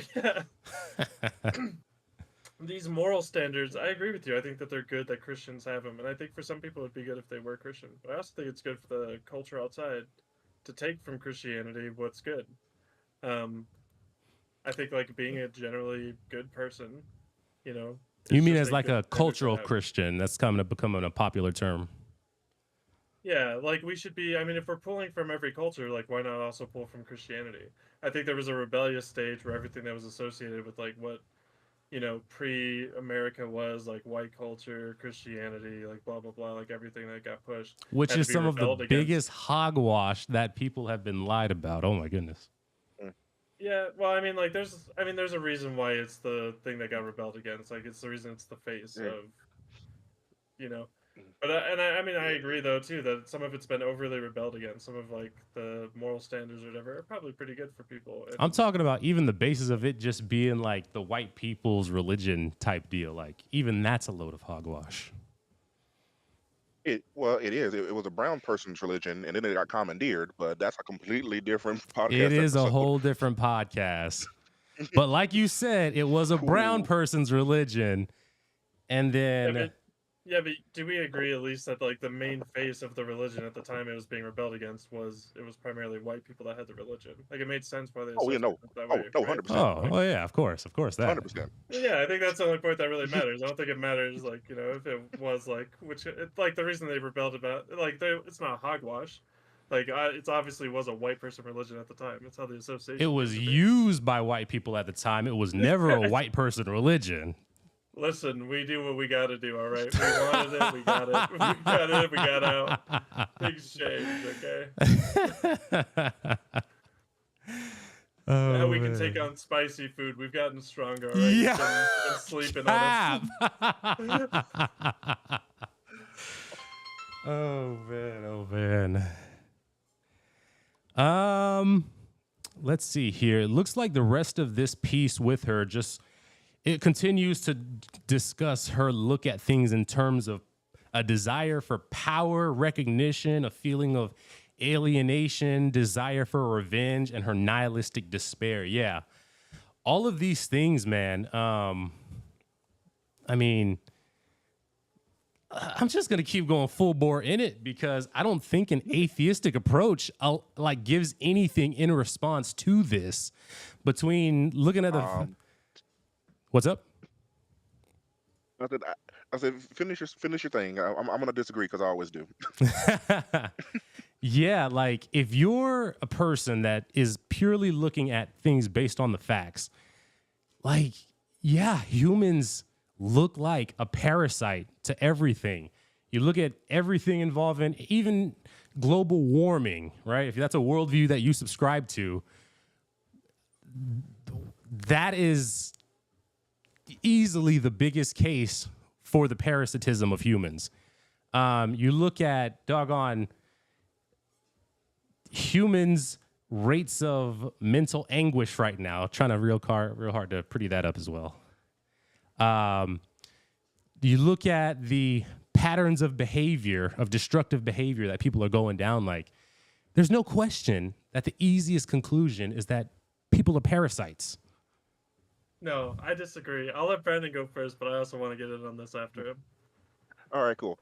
Just so the audience knows, I'm not secular. I'm the relative pagan. But even on a secular thing,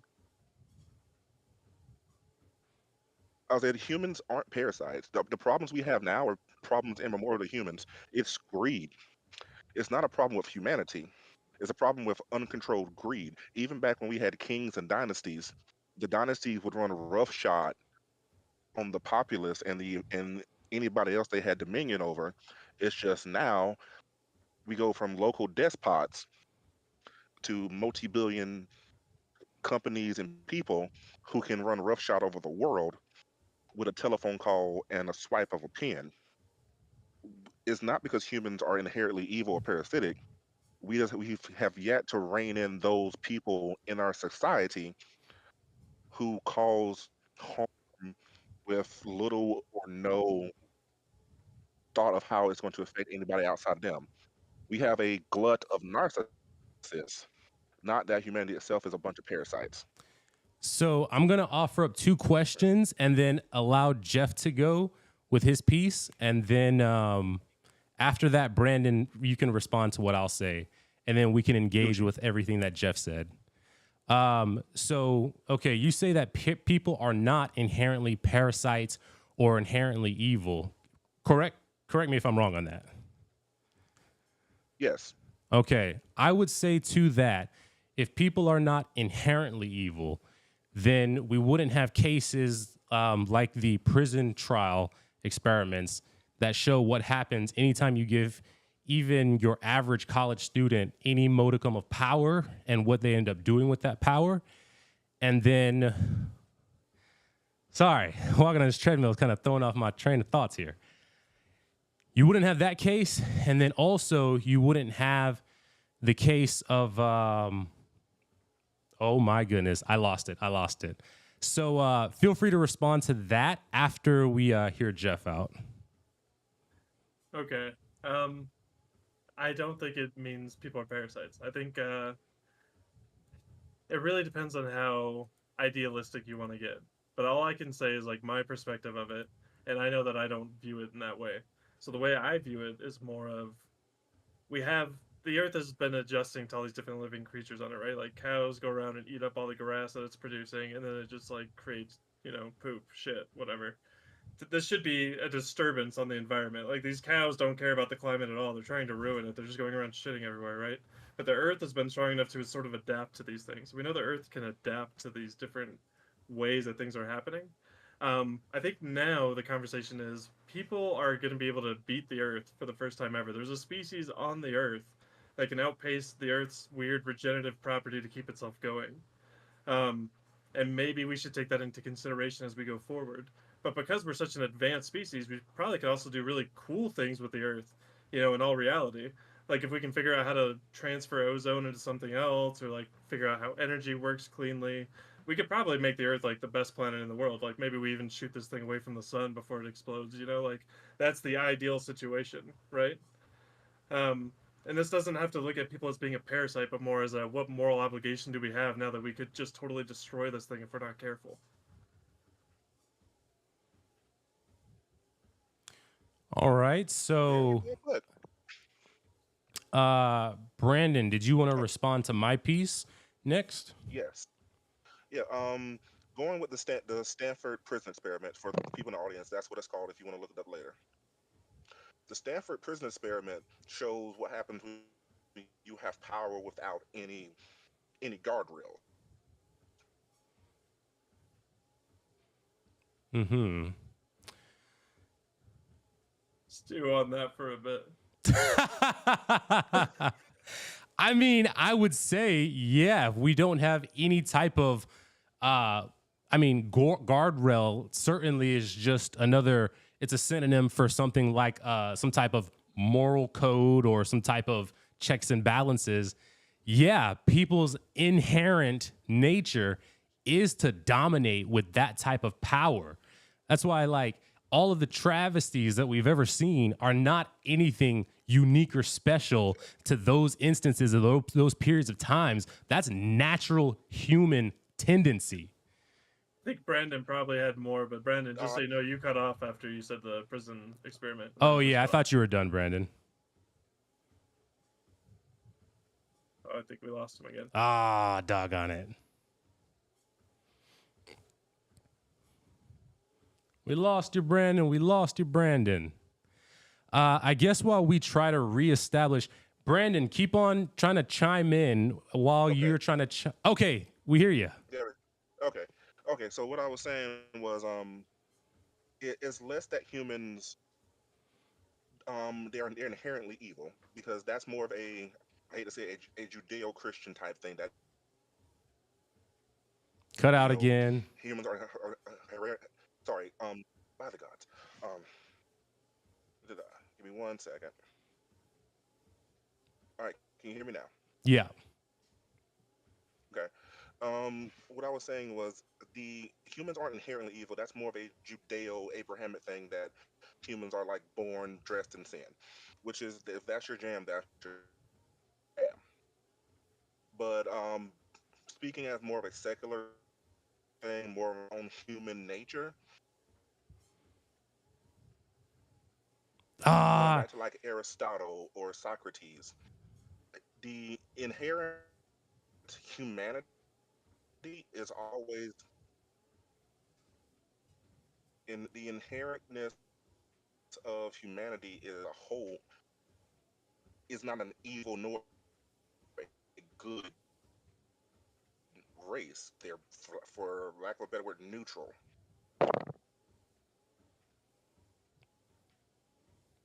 So what we heard from you, Brandon, was that going back to philosophies like Aristotle or Socrates, the human race is neither good nor evil. They are neutral, is what we heard. Yep, that's about right. Okay. And then did you want to, did you have any thoughts to Jeff's piece?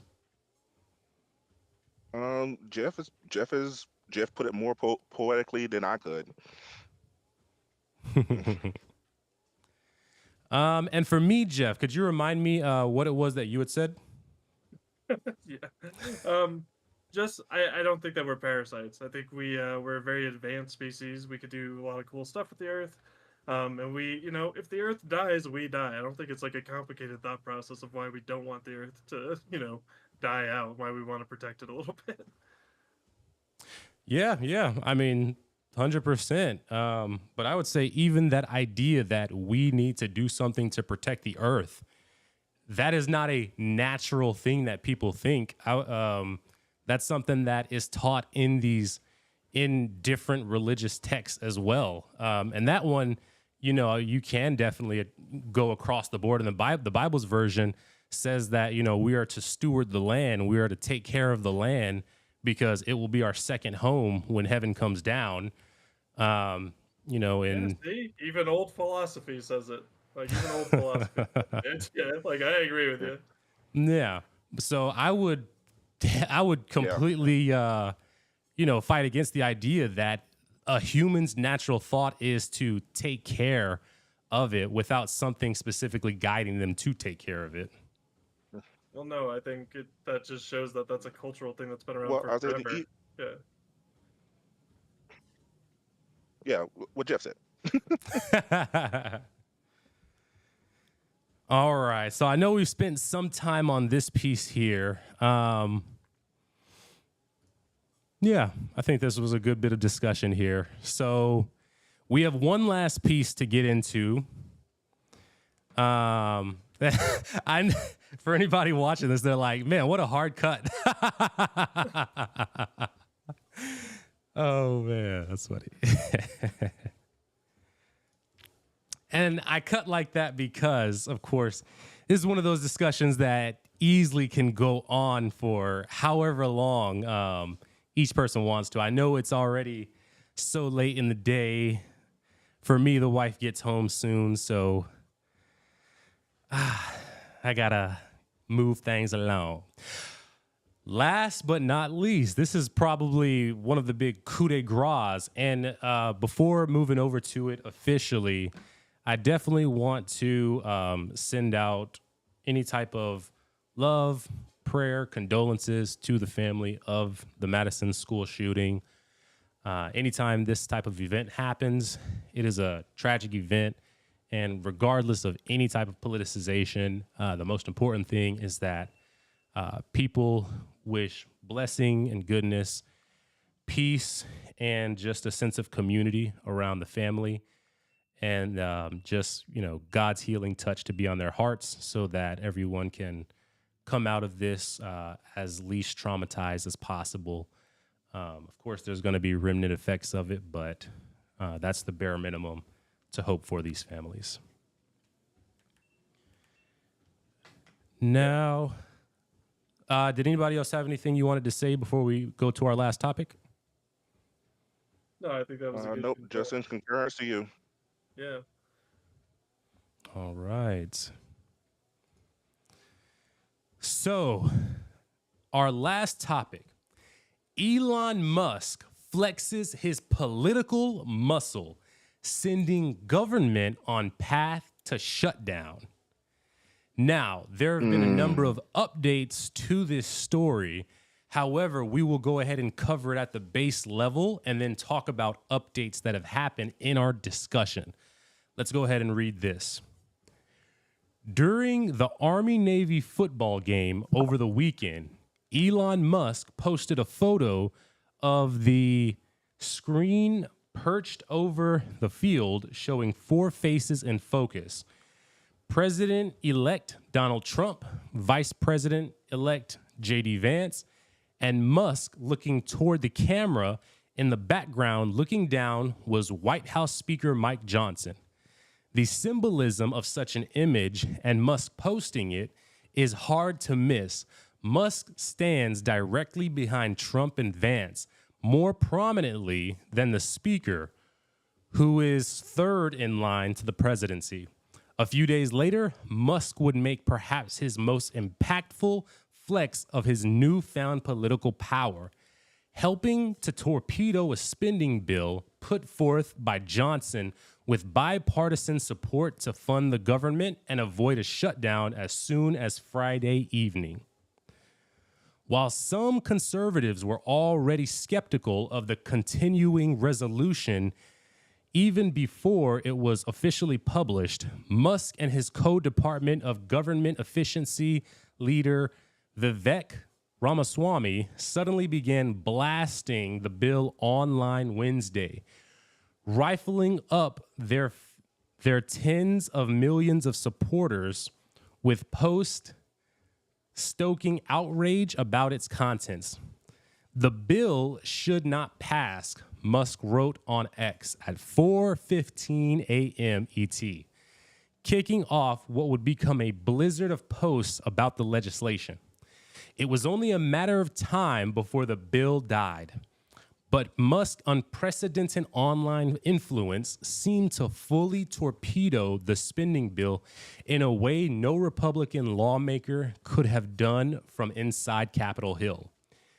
Those familiar with Washington know that such massive spending bills are often chock full of add-ons in addition to necessary spending to keep the government open.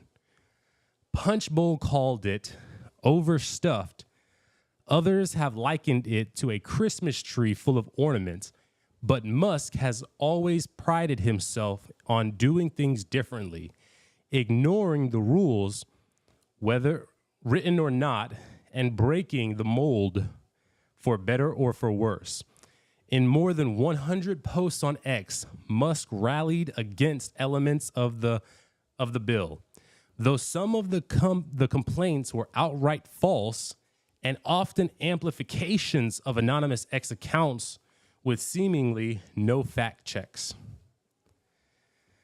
Holy smokes, I'm losing my breath, y'all. It's impressive. Think about how much more exercise you're doing. I know, right? Oh, and you got like 6 more paragraphs to go. Musk also used his platform to push for a government shutdown, arguing it would not hurt critical functions. While that is partially true, shutdowns cost the economy billions of dollars, and there are millions of federal employees who would not be paid while the government is shuttered during the holidays. Does anybody want to continue the rest of this?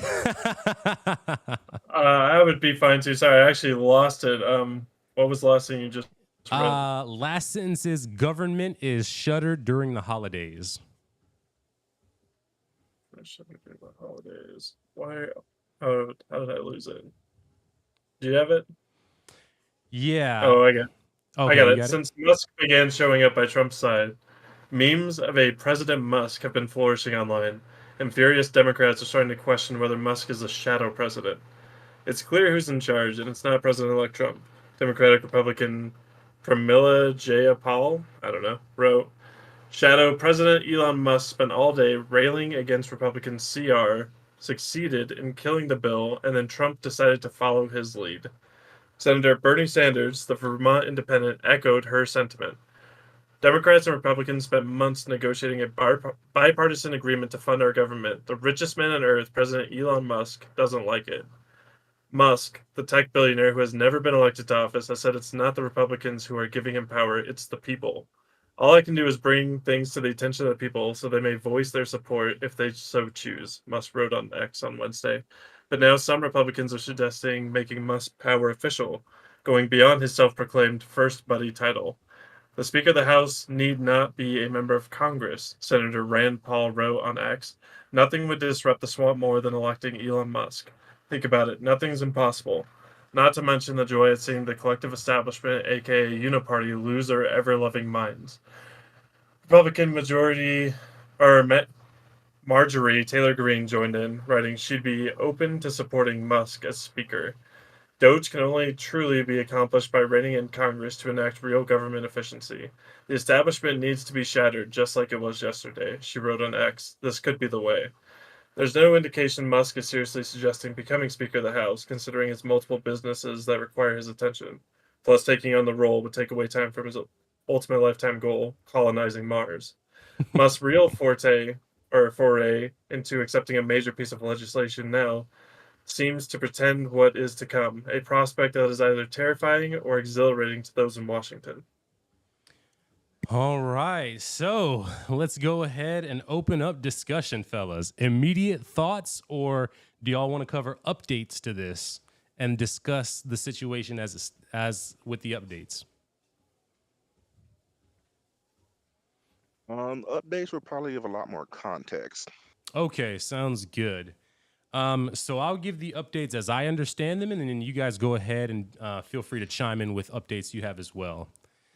So the bill ended up getting completely torpedoed, as the article stated. And then after the article, or after it got killed, there were a number of, what do they call it?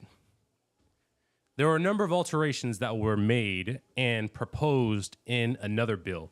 Now, in this second bill that was more favored by Trump and everyone of the Republican guild, there were a lot of things that were taken out that were very important. Things like research for cancer for children, I don't know if it was protections that were taken out as well, but I know the cancer research was like one of the biggest things that was unanimously unpopular. And luckily, that bill also did not make it. There was a third bill that was proposed, and this bill it was a much smaller piece, and this is the piece that that's going to be operating on until about March, when there will be another proposal and vote on a bill that will be for going forward further. This bill was passed. I believe it also does not have the cancer research included. It doesn't include a stadium, which some thoughts of this stadium were that it was supposed to be to buy the stadium, but from information I've seen, it's actually not to buy the stadium. It's simply to transfer ownership from, I forget who it originally was. Maybe it was from the United States. Federal government. Yeah, the federal government directly to DC. Washington, D.C. So those are some differences there. Other differences include some of the falsehoods told by Musk were that the government officials who were in the part of Congress, they would be getting 40% pay increases. That was a falsehood. They're actually not getting 40%. The stated number was about $6,600. And just a variety of other false reports from Musk going on just his absolute tirade that he had. Anybody else that has any other pieces, feel free to chime in. The only thing I even had heard about it, because I didn't look too much into it, was what you said about it wasn't the 40% increase. It was a like 4.3% increase or something. I know they used the actual number, but I think it was a cost of living increase of 4%, which they hadn't had since like over a decade or something. Yeah. Yep, that was it. Which is like, I mean, the update. Yeah. Sorry, Brandon. Go ahead. My bad. All right. Yeah. The update on the cancer research that had to get passed as a completely separate bill. Mainly because one Republican, Rand Paul, had to be convinced to fund cancer research.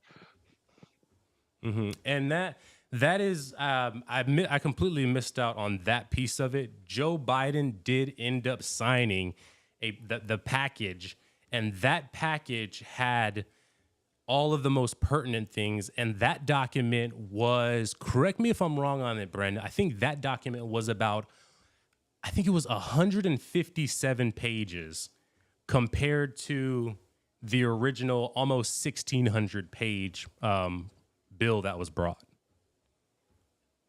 Yep, that is correct. Yeah. So that's what ended up getting passed. All the other pieces in terms of certain things involving lab research and hazardous elements and any of these other matters are coming back. But the most dire elements were handled. I won't say the most dire one. It's just the ones that they could get convinced in like 48 hours. All right, so let's go ahead and open up discussion here. One of the ones, at least that seemed to be the most pertinent to Elon poking his nose in it. One of the provisions was basically a stopgap to stop U.S. companies from giving AI technology to China. But Elon has already more or less inked deals with the Chinese government to help with their AI computation and basically, what's the word I'm looking for? In concert so that he gets a cut of the revenue and the tech developed. So if the provision in the bill would have passed, it would have torpedoed his deal with the government of China. Mm-hmm. Yeah. I know that there were a number of pieces in there that were directly looked at as Elon beneficial. So that's definitely a piece to look at. And we know that for certain, Trump's family, during his own presidency were able to profit well off of the presidency, just sort of the acclaim that came after that, and also just certain negotiations that were able to be had by leveraging his position as president, afforded many benefits to Ivanka, Donald Jr., I believe. So this is nothing new in terms of the people around Trump certainly profit from him being at the head of presidency. So this continues that trend immediately. Although I will say, this promotion of wealth is as far as with this bill could technically be attributed to Biden, as he's the one that signed it in. Nah, I can't even say that because it was either shut down the government until the 5th when everybody comes back and tie up airports and everything else for almost a week, if not like well, the fifth week, 2 weeks, my bad, and lose over. I think we lose $11 billion a day per shutdown, so lose almost $200 billion, or sign the bill and hope somebody else can fix it. Mm-hmm. And, I don't have a critique on Biden as far as for signing it, because for me, my position at the onset of it was it's ugly on its face. After looking at some of the pieces involved with it, I said, Elon's involvement with it, and it was even pointed out in the article, but my thought was, well, Elon, he just called attention to it. And granted, a number of the things that he pointed out were either misinformed, slightly wrong, or outright totally wrong. Like, you could easily call them lies. And people just picked up on it, and then they ran with it. But Elon leveraged attention, and then from there, people took action, made it a headache for their state representatives, and that's where all of this pressure came in. Now, one part that was not mentioned while discussing the articles and the updates is the fact that Trump absolutely took to making a statement where promises were made to primary any Republican who did not disagree with the initial bill. So Trump asserted himself in that piece as well. So Musk stirred up the attention around it, and then Trump backed him up on it. And even that's crazy because let's say the ones in North Carolina or Louisiana, the ones who were geared to lose the relief aid that from the hurricane and the floods, he put them in the position. I need to put Trump and my dedication to him over the literal people freezing or homeless in Louisiana, North Carolina, because Trump has a wild hair across his ass. That's negligence on the Republican representatives' part, but he can get primaried by a yes man for Trump with Elon's money because let's keep it 100. Trump is using Elon as a piggy bank just as much as Elon as using Trump as a speaking post. Yeah, that is certainly, like, playing the political games is always nasty work. It is the nastiest elements in there about politics, why everybody hates politicians. When it comes to any amount in terms of whether it was for farmers, whether it was for the people experiencing the natural disasters that needed relief, my ponderance is, why did it take up until this bill for people to be able to receive the necessary funding, as opposed to there being emergency actions taken for it. I know that when these different events were happening in North Carolina and Florida, that there was discussion about funds had run out with FEMA, and the budget was running dry, running low. And so it seemed to me it would make sense that 2 weeks, a month, even 2 months after the fact, these things would be handled in that time frame, not wait to be packaged on with this bill where it's a known cultural phenomenon that it's meant to include everything under the sun. I do have an answer for that one. Unfortunately, the Republican speaker, Mike Johnson, when he was asked by Biden over the holiday to bring everybody back to vote on emergency funds, basically told Biden to screw off. We'll do it when we get back to work. And then it had to pass by unanimous consent. So even if one person decided to be a pain in the butt, it would not pass, and then they had to debate it, and that takes 4 or 5 hours if one person says no. Well, you said come So back after Christmas to decide on it, right? no. There was a holiday. I think it was Labor Day holiday or some type of holiday that they didn't want to come back. Not Christmas holiday, Okay. because it happened right when the hurricane and the flood happened.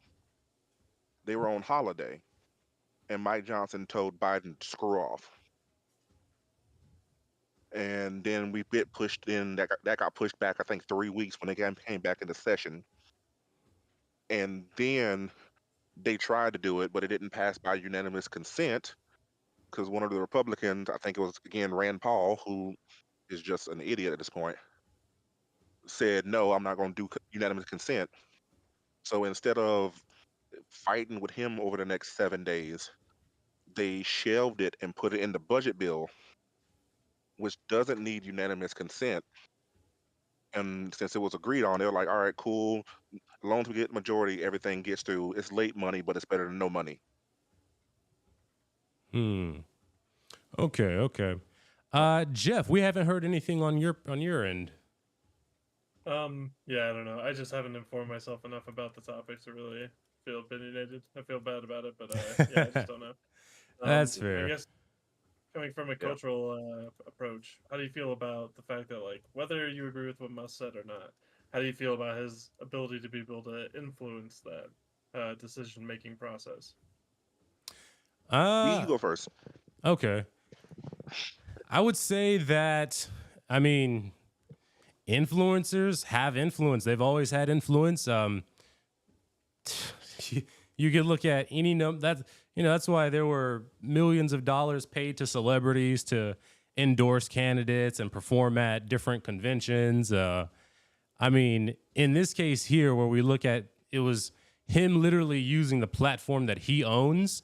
I don't see any way to be able to critique that other than just, like, I don't think that that's something that can be critiqued so much as the, and even like.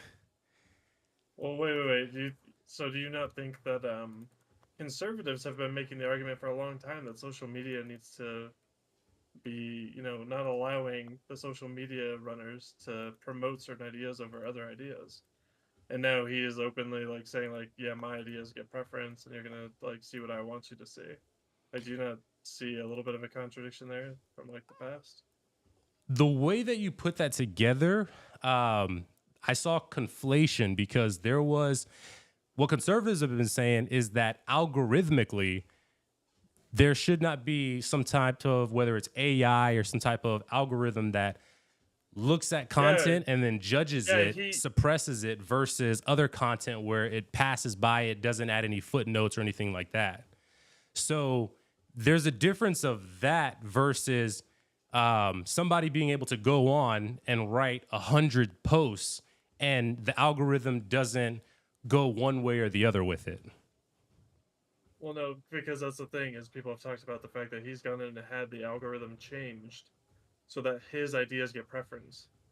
Like that's why people are seeing all of what he is saying, is because it's now you are going to be seeing this. This is the content you are going to be consuming. This is a way of suppressing the other opinions because you're amplifying the other one to an extreme, right? Like no other idea is getting this preference. No, I wouldn't say so because like also like coming from a bit of a marketing background, there's a difference between boosting and amplifying the algorithm based off of certain techniques versus actively suppressing other content. You know, you can boost something with dollars and put it to the top of a targeted demographics feed. That doesn't mean you're actively suppressing others. You're just putting yours on top. Okay, and that's fair. They are different. I guess what I'm saying is I would still view them like if I was on the the conservative side of the argument, saying like these are immoral things to be doing, I would still place it in the this is an immoral thing to be doing argument. But I do agree with you that they are different. I just think that if they were true about the spirit of what they were arguing, this would still fall under it. Yeah, and I think that difference marks the difference of response in there. Because if it was at the expense of opposing ideas being not only just underneath his, but like chucked beneath everyone else that also is in agreement, that would be where the equal opposite, at least in my book, it would be equal opposite criticism is warranted. But because that's not the case and because there is that difference, that is where that nuance comes in. You were going to say something, Brandon? Interject. Yeah. Go ahead. You're good. Speaking specifically in terms of Twitter, Elon's posts, you can't block them. They get pushed out to everybody as push notifications and as notifications inside the app. And Elon has the executive ability to post and republish anything he republish as a push notification to everybody's phone.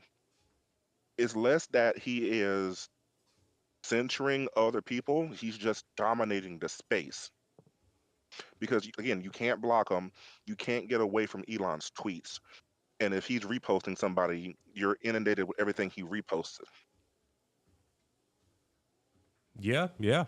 100%. He has put the biggest megaphone up to his mouth.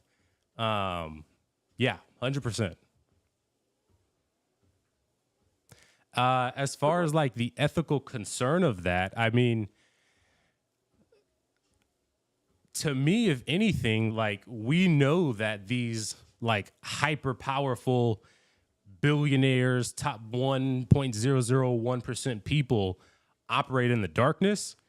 If anything, this is just a stark contrast of that exact fact that we know being taken to the extreme of literally having it pushed, notified through your phone and through all the algorithm as a difference. So it's the same thing there. So no, it's not. It's on that, because one's a theory, one is you making shit up. Okay, let's be real. One is really, it's a theory. Yeah. One is you guys are imagining this like weird Disney plot going on, and the other one is like there's a guy. So you're saying there's nothing involving big oil, big pharma. There's nothing involving all these industries. No. Having some type of political influence in the background. No. You're talking at level 0 here, all right? I'm talking at level 100. I'm not saying that there's nothing there. I'm saying it's more nuanced than you're giving it credit for. You're only being nuanced enough to be like, oh, there's more than just nothing. What I'm saying is, yeah, there's stuff here, but you need to be able to start evaluating values of what's here, right? Like, when you're saying that there's all these shadow government things going on, it's not near as sinister as what you guys are saying. It's there's a lot of bad actors in different individual industries that obviously lobby for their opinions, but all of it's pretty public and all of it's pretty like well known what's going on. Outside of like obviously the most criminal shit you could think of, like these pedophile rings or whatever, but outside of that, everything is pretty much digestible. And when you see the one guy that's like, hey, I just want to be able to control government and have like direct influence and be able to use the like largest media network to just force you to see my opinions, it's like, well, it looks evil, and you're like, well, okay, but hear me out. He's just an open evil guy. There might also be shadow evil guys. It's like, yeah, but you're talking about a mystery box situation. Like, There's I don't no have to look in the mystery mystery box. box to see that there is. You can like go an to evil any guy over doctor here. right now, and that doctor, if you tell them you have a pain, they'll probably prescribe you some amount of hydrocodone. You can go to any diabetes doctor, and you're gonna get the medication that is the top line, top dot, like the hardest core thing that you can get for that ailment. Like these things aren't a mystery. These things are clear as day. Yeah, like, what do you mean? Like, do you think that all the doctors are paid off to like just sell these? Clinics, hospitals, all of these different places have these incentives that you need to sell these certain items. And if you don't sell these items, this is going to cost our hospitals X amount of money. And so if you have this type of diagnosis for a patient, this is This doesn't some even of the make sense elements that because we need to push this- towards them. This doesn't even make sense because most people go to an outside pharmacy, like they go to Walgreens to pick this up. Like that's who gets paid the money for this. I can tell you, I was able to go in for a simple tooth extraction, and from Yeah, that but tooth extraction, I got a I'm not saying it doesn't hydrocodone happen. prescribed to me. Yes, I'm not saying that this doesn't happen. I'm saying you're misunderstanding why this is happening. This is because they think that everybody that comes in wants this drug. They're giving it as an option to everybody. It's not You an can just- option. It is the pushed recommendation. There's a difference it's- between it being. no, it's I didn't not. have the option of hydrocodone. It was, here's your medication. You have ibuprofen. I had the antibacterial, and then hydrocodone. It wasn't an option. Do you want hydrocodone, sir? No, it wasn't that. It was, this is your medication. Here's your schedule of how to take it. I've never. Well, I'm sorry that you had that experience. This is not a normal experience. Like I've gone to the doctor. Like this is. If they ask like, "Hey, are you fine with like opioids and stuff?" Like typically, they're like, this Well, is it a depends normal on what question to be experience. asked. Like, It depends on what experience you're going in for. Because if you're just going in for your regular checkup, you're not going to get this. But if you're going in for some type of, whether it's a pain experience or some type of experience that has a deeper potential negative impact on the patient, then that is where the realm opens to be able to more aggressively prescribe them these things. Even with the crackdowns on opioids and whatnot, like there are still clinics that operate with this remnants of these incentive structures in play. no. Yes. So I think where you're getting no. What I'm saying is again, you're talking about so in these extreme cases where they have this extreme pain, they're still recommending No, opioids. it's not. Like, yeah, It's right? not extreme Like, pain. It is Well, this. I what's have the- symptoms of anxiety. Okay, here's something that is like the last thing that you should take on it. This is part of your plan in there, and you as the consumer have to make the choice to say, going in, doing research on the back end, this right here has addictive qualities. I'm not going to take that. It's not like you're coming in and you got 4 fingers chopped off and you need to numb the pain. Is that you come in and you might have like a broken finger or something, and they're saying, here's this hardcore drug to relieve your pain. Yeah, I guess I don't understand the problem. Like, are you saying that people aren't informed about what drug like painkillers are at this stage in life, or what? I'm saying that because this branched off from the idea that Elon going and being open is better than these hidden incentive industries that a lot of people believe are hyper toned down right now, but really it's still active. It's just there's clear abuses going on. Wait. When did I say that they're hyper toned down? No, I said What that. I said I'm is saying that. Okay, well then why are we arguing? Why I don't understand. Why do you think that? Why do you think people are saying this? Let me get clarity. Why do I think people are saying what? The thing you just said. Why do you think people are saying this is all toned down? That like the insurance companies aren't doing these malicious things. That the pharmaceutical companies aren't up to anything. What? Like, where do you think these narratives exist? Do you think these narratives exist on the left somehow? The only narrative that I'm asserting right now is that there are heavy industry practices that are still in play, and to act like there aren't these like shadow influencers going on is to ignore just basic history and the rebranding that has already occurred previously in things like whether it's the pharmaceutical drug industry Okay. or oil Let me, industry. let me give this concession. There are shadow figures, and we're all just fucking aware of them at this point. Yeah. Like, who isn't aware that CNN and Fox News have biases behind them? Like, these are openly talked about things. There's no conspiracy here. These are known. We all know it.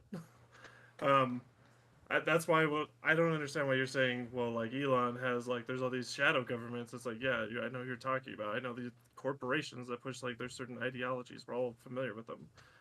Elon has a different set of power. Nobody from Fox News is going over to this like Congress and telling them what to do. That's not what's happening. Elon is openly doing that, and it's a bigger problem. Well, Elon wasn't able to tell Trump what to do with this. Elon made tweets. The people looked at it. They were misinformed in some parts, and they took action on that and put pressure on. And then Trump, seeing the lay of the land, said, you know what? I'm not going to go against my base of supporters. And he took action based off of his base's actions. Um, so there's a little bit of nuance with there. If Elon is able to rile up the intersection of his supporters and Trump supporters, and Trump is just beholden to ride out the storm, Elon's still in charge. It's not that Trump decided to back him up, it's that Trump couldn't fight against Elon without having an actual brawl. Yeah, and a lot of that comes down to just freshness. Like their relationship is this like what would be a good, I don't know, not Bonnie and Clyde, that's a man and a woman, but their relationship is like Batman and Robin right now. And Um, I would say it's more like the Joker and Batman. sure. Because it's two massive egos. They're not working together because they have some grandiose plan. They're working together because it's beneficial at the moment. I would say it's like Putin and Gorbachev, but yeah. That works too. So right now they're going to work together, and because it's like this like fresh thing, there's going to be a time where there's going to be this front-facing look of them having each other's back, but it's going to go one of two ways, right? Either A, their egos are going to clash so harshly that eventually Elon will be expelled and there will be fences put up around to where the base is made to understand like Elon is no longer like a influencer for us to follow like that. That's either one, or two, there's already some tension going on, but because they understand that Trump has the ability to direct the people and Elon has the ability to reach the people, despite these things, they just continue to furrow through it. In either case, I think the ego thing is already there. It's already starting to clash. It's just, what is the tact of how they decide to handle it on? And the implications of that as far as like Elon's ability to influence government, I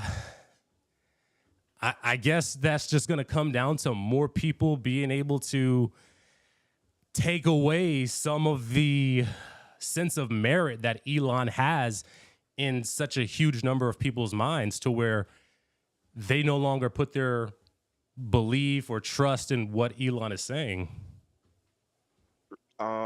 That's probably won't happen because Elon, just like Trump, has a cult of personality. Because I don't care how smart you think Elon is, there's no way for him to read a 1,500-page document in 4 hours. And clearly he didn't. That's why he got so much wrong. But the thing is, they didn't fact check him. They just ran to the phone lines as soon as they opened up at like 6 a.m. and made a ruckus.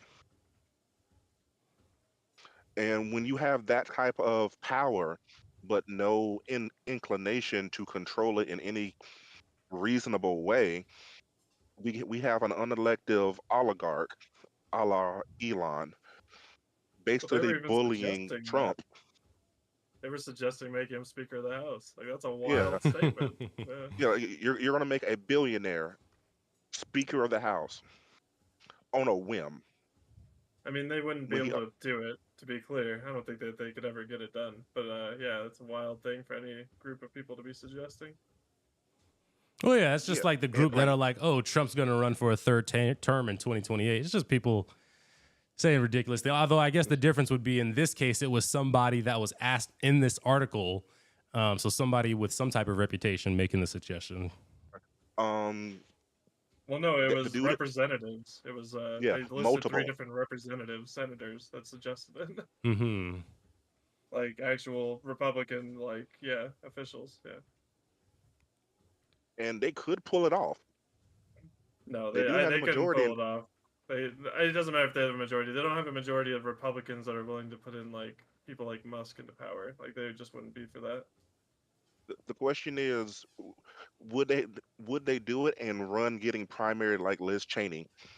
He might not get confirmed, but he might be able to create enough ruckus to primary everybody who didn't vote with him, kind of like Greg Abbott and the dude in Texas who are currently on a warpath against everybody who threatened to impeach them. Mm-hmm. Yeah, and man, that that's what I said in the chat. Like, it's it may be some amount of dirty play, but bro, like, it's gangster right now. They're gangster with it right now. Like, No, we No, will definitely disagree with that. No, I agree, but I don't. I think you're using gangster in a bad way. This is what conservatives warned about. Gang culture isn't all it's set up to be. Right? This criminal behavior shouldn't be encouraged. At least to me, this is more robber baron. This is like back when we had company towns, when you didn't get paid in actual money. You got paid in fucking Tesla dollars and you couldn't leave. I think I understand where conservatives are coming from when they say like when you're saying like this is gangster and stuff. Because in a way you guys feel like we are right. Sometimes you just gotta push the book to get what you need. But on the other flip side, if you guys are wrong, this is oppressive. And you have to recognize that. Like if it goes forward and it wasn't a good thing to do and you encouraged it, this was an oppressive thing that you encouraged. well, there's a difference of being able to recognize like the tactic that's in play and speak on it. Like I would love to. You have to understand how shady it is. Like either it's really good, Yeah, or it's definitely really shady. bad. Yeah, if they're What? just willing to interject, Threatening like, to billionaires primary people that don't come behind you. yeah, threatening political opposition, threatening that they will harm you for politically opposing them when they have all That the power. wasn't what happened. It was people would be primaried That's who were of the exactly what they same happened. political Yes. party, and they would be primaried hard, backed by unfathomable resources. Yeah, that's not Yeah, what do you not mean? the That's direct. opposition. That's a direct threat. That- What do you mean? That's an extortion theme. That's a direct threat. Even the way you try to, it's only that they're gonna force them out of office and Not even destroy them with all force. the resources they have access. Now Like, the that's a resources, threat. yes. The resources, yes. Yeah, that's a threat. Yeah, that's a And threat, you know man. it's a threat, and you know it's a threat, and you're acting like you don't know it's a threat, but you know it's a threat. No, it's 100% a threat. Yeah. So if it wasn't right to do, if it ends up being that this wasn't like a good thing to do, what do you think threatening is when it's done for evil? It's an oppressive thing, right? Yeah, So you have 100%. to- You Yeah. have to understand when you say it's gangster, you have to know that you're on the right side of history. Otherwise, this is a bad thing to be supporting. No, it's gangster, as in it is a use of power to get what somebody wants. That's exactly what gangsters do. Nancy Pelosi did it just to get AOC to not be able to make it as what was it?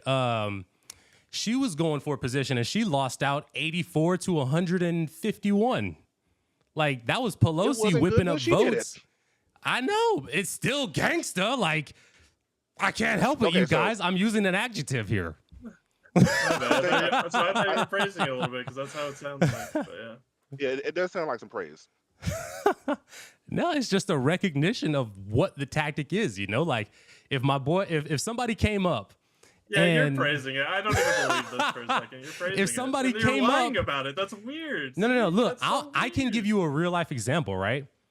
I was dating somebody once, and Okay. she decided that she was going to go with a different guy. The guy was taller than me. He had more money than me, and he was just way further ahead than me. He had 3 cars. I said, I hate that you are choosing another guy over me, but I get it. He has X, Y, Z over me. I understand why you're making your plays. It is one thing to be able to recognize what a person is doing and to give attribution to those actions versus saying but you like what's it. what's the attribution though? Like, what's the good thing that they did? There's nothing like it's surprising or like strong that they did. You can only respect it if you, for some reason, think it was a good thing. Like, it wasn't like they did a cool play on anything. They just said, like, do what we say or else. Like, that's not like some crazy tactic. And again, to the detriment of your own citizens in your own states. The attribute of follow through. Follow through is the difference between politicians that get things done versus politicians that are constantly compromising.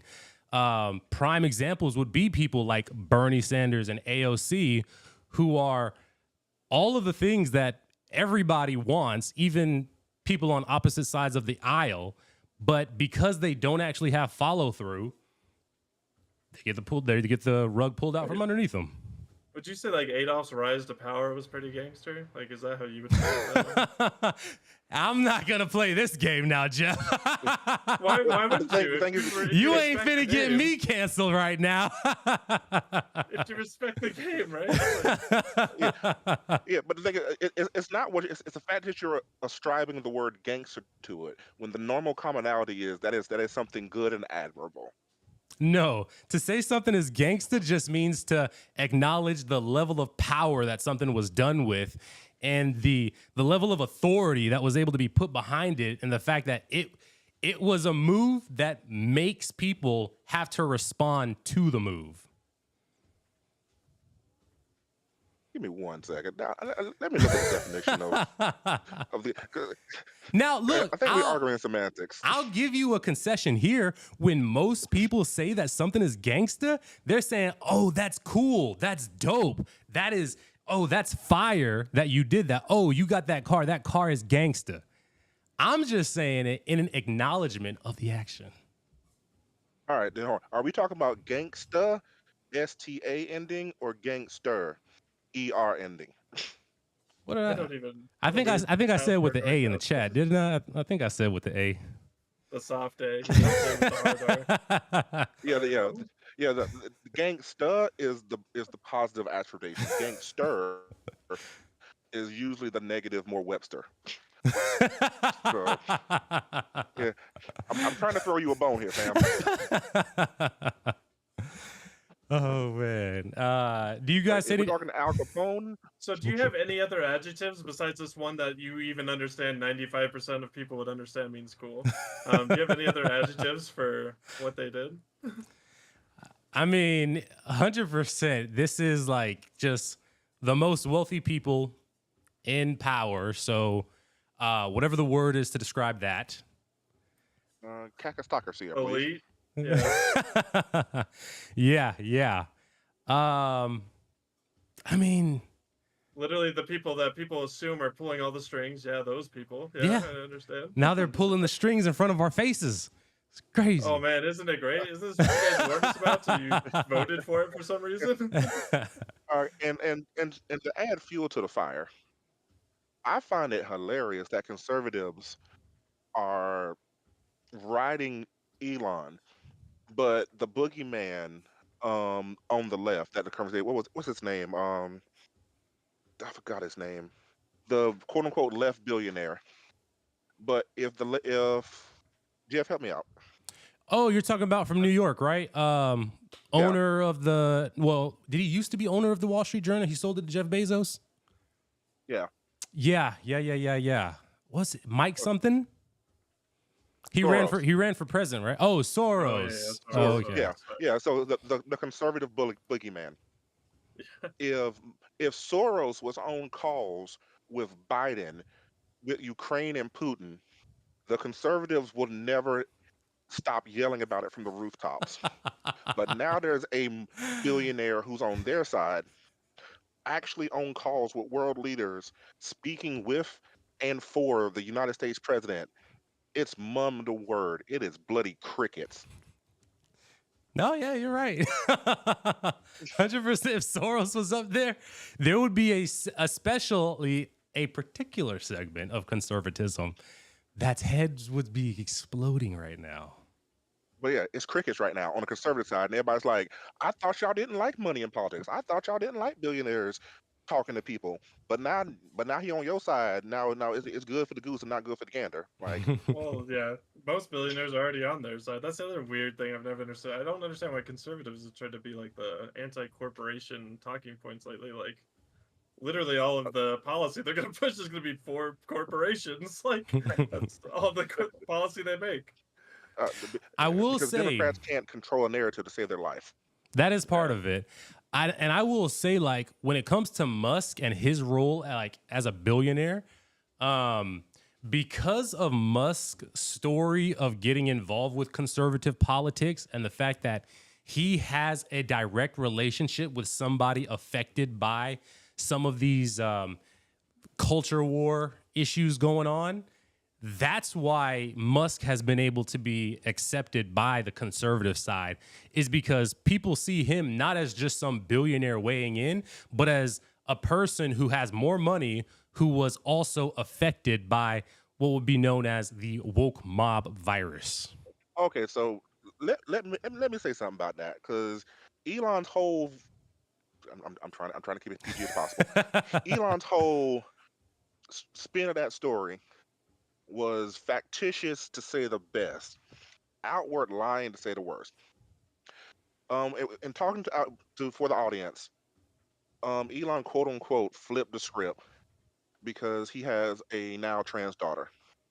Speaking to the daughter, the mother, and the family, Elon only saw this child like twice a year, didn't pay any mind to this child. Home, Elon was a sperm donor and paid child support. Elon doesn't get to say, I lost a relationship with my child or my child was corrupted when you send them a pigeon once a year with $100 attached to it. You don't know what was going on in this kid's life. And even the kid said when Elon went on Twitter and said, I always knew my child was gay because they used to dress up in dresses and say wow and fabulous. And the mother and the child said, that ain't happened. What you smoking? So he lied on his child to try to justify his transition, like Elon's transition from being neutral to right wing, and then started lying on repeat about his trans child for clout. And So to that, I'll say, while you may have statements from the child and the mother, you can't certainly you can't exonerate Elon, but you also can't convict him because there's another case of a father who the child claims was estranged from her for most of her life, non-involved, and the mother was an active participant in going against the father. And when you hear his side of it, he was always nearby. He was put into jail because of the mother. He actually was paying literal millions of dollars to support this child.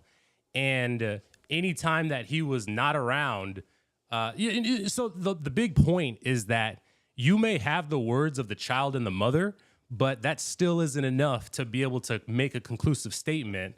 At best, you have conflicting narratives of a story. but we have the words of the child, the mother, the siblings, and his own family who said that he wasn't in. I think her name's Vivian's life. Mm-hmm. Yeah, So and in the case I'm everybody can't talking be about, lying. all of the kids would say that the father was away. So when you have it to where one person has the narrative and the other person is not involved, one person's narrative gets believed by everyone, and the other person's narrative is their spin of it. And I will counter it. We're talking about not a random. We're talking about Elon in particular, a man who has 13 kids and only really sees two.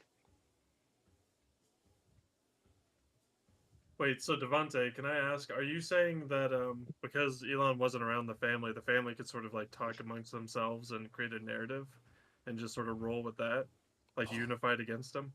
100%. Oh, two of his baby mamas don't even like each other. Well, Like, again, I wouldn't expect the baby mamas to like each other. but the thing is, Oh, so I think that here's where I think it's kind of interesting because I understand why you would think that, but it's sort of a bad stereotype I have about conservatives. I think you guys just are more conspiratorial based, and so you just sort of attribute this to how other people interact. No, Um, this dynamic right here is something that is very easily verifiable in the black community, especially. It's just a known fact that when you have one person that has all of the authority in the family and the ability to spin the narrative, it's just that person's narrative is believed. The other person on the other end, they are the deadbeat whatever, or they are the druggy whatever the other person is asserting. This isn't about conservatism. This is about culture. and I'm specifically speaking about Elon because Elon has been on record says, I don't like raising kids. So if a man just likes making kids Mm-hmm. but not raising kids, will throw money at the problem, he can't say he lost a child when he wasn't there to raise a child or be in the child's life. He was a glorified sperm donor. And then when he got his feelings hurt because the child was like, hey, you on the birth certificate, I know we don't talk, but I need your signature for this. And Elon was like, oh, now I want to be father of the year. Like, now fam, I'm like 17. I just want my stuff done because I don't want to wait no more. You don't get to just ride in with a sob story. Yeah, and 100%, right? Like, no one cannot make the case that Elon, at the very least, is a deadbeat emotional father in terms of contributing emotionally and supporting, like doing all the things that really have the long-lasting impact effects on a child. Yeah, it's easy to say 100%. I think anybody that's not a Elon sycophant would say he was a deadbeat in that regard. That being the case, you have all kinds of relationships of parents to child that there is strife between them for decades upon decades. And it's only when a certain event occurs that now there is a moment of reconciliation. So that feeling of loss that Elon speaks to, while he may not be entitled to say right now, like, oh, I lost my son, in that the emotional sense, there is certainly a I can understand the portion of him that maybe he thought at some time in the future he would salvage a relationship, and now he recognizes that, man, I've lost even that potential of the future based off of this. Does that make him now the victim of this thing? No, he's still a deadbeat, but understanding, father-son dynamics, like their estrangement in relationship to each other is not an uncommon thing. But the thing is, he even with Vivian's transition, he still has a child. He just chooses to ignore them even harder. Yeah, I don't know what their their father-daughter relationship is now, but I would hazard a wager that that feeling of like losing that connective male, like father to son experience has been lost to him. I mean, like you say, he has 12, 13 kids, so Well, I'm like, I hate to sound like Omni Man from Invincible, but like I can always make another kid. He has personified that. So like, Elon transitioned from neutral to Republican because it was more advantageous to his pocketbook. Like again, he might have some sour grapes because his kids are doing their own thing, but that's more him wanting to have control over everything, including the humans in his life, rather than him actually feeling some type of true parental pain with his child transitioning. Because Elon is known to be a narcissist and a control freak. Oh yeah, I have no doubt about that. I mean, being the CEO of this and that, like, you know, it's the same thing that they say about people that want to run for president. You got to be some type of narcissist to take up these positions. It's the same thing that they say about people that run podcasts. You know, you got to be some type Mhm. of. The main thing between us running a podcast, or even the people who run Positive America, we're not the richest person in the world, and our farts don't change the sway of gas prices. Elon does. Hey, that was fire. I'm gonna give you that one. But to wrap everything else, Elon himself, from a psychological point, had a rather bad father figure because his father literally divorced his mama, married somebody else, divorced the second wife, then married his second wife's daughter, and had kids with her. So Elon's stepsister is also the mother of his brothers. Whoa. So Elon is the last person to be trying to give out parental advice to anybody. Yeah, that could be a fair claim right there. I had to do a Like, math on the daughter of the stepsister. yeah. His former stepsister is now his new mother, but his new mother also is giving birth to his brother slash uncle. Oh, I hate that. Hmm I hate that. Oh my And gosh. so even with Elon having 50 million kids, all his 50 million kids are still doing better than like the six his daddy got, trans or gay or not.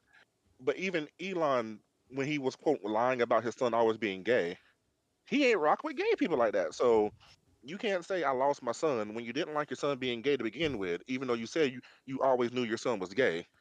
So you wasn't dealing with your son anyway because he was gay. So you don't get to play the victim now that your gay son is now your daughter. Yeah. From the emotional standpoint, I agree. Now, is it a factual statement to say that he lost his son? That is still a factual statement to make. It is. Yeah. But the And thing that is what many conservatives have graphed onto and why they accept his role as the billionaire with the money versus someone like Mikey boy, Mike Bloomberg. There we go. I finally got his name. yeah, okay, but the thing is, even with that, just try to wrap this up.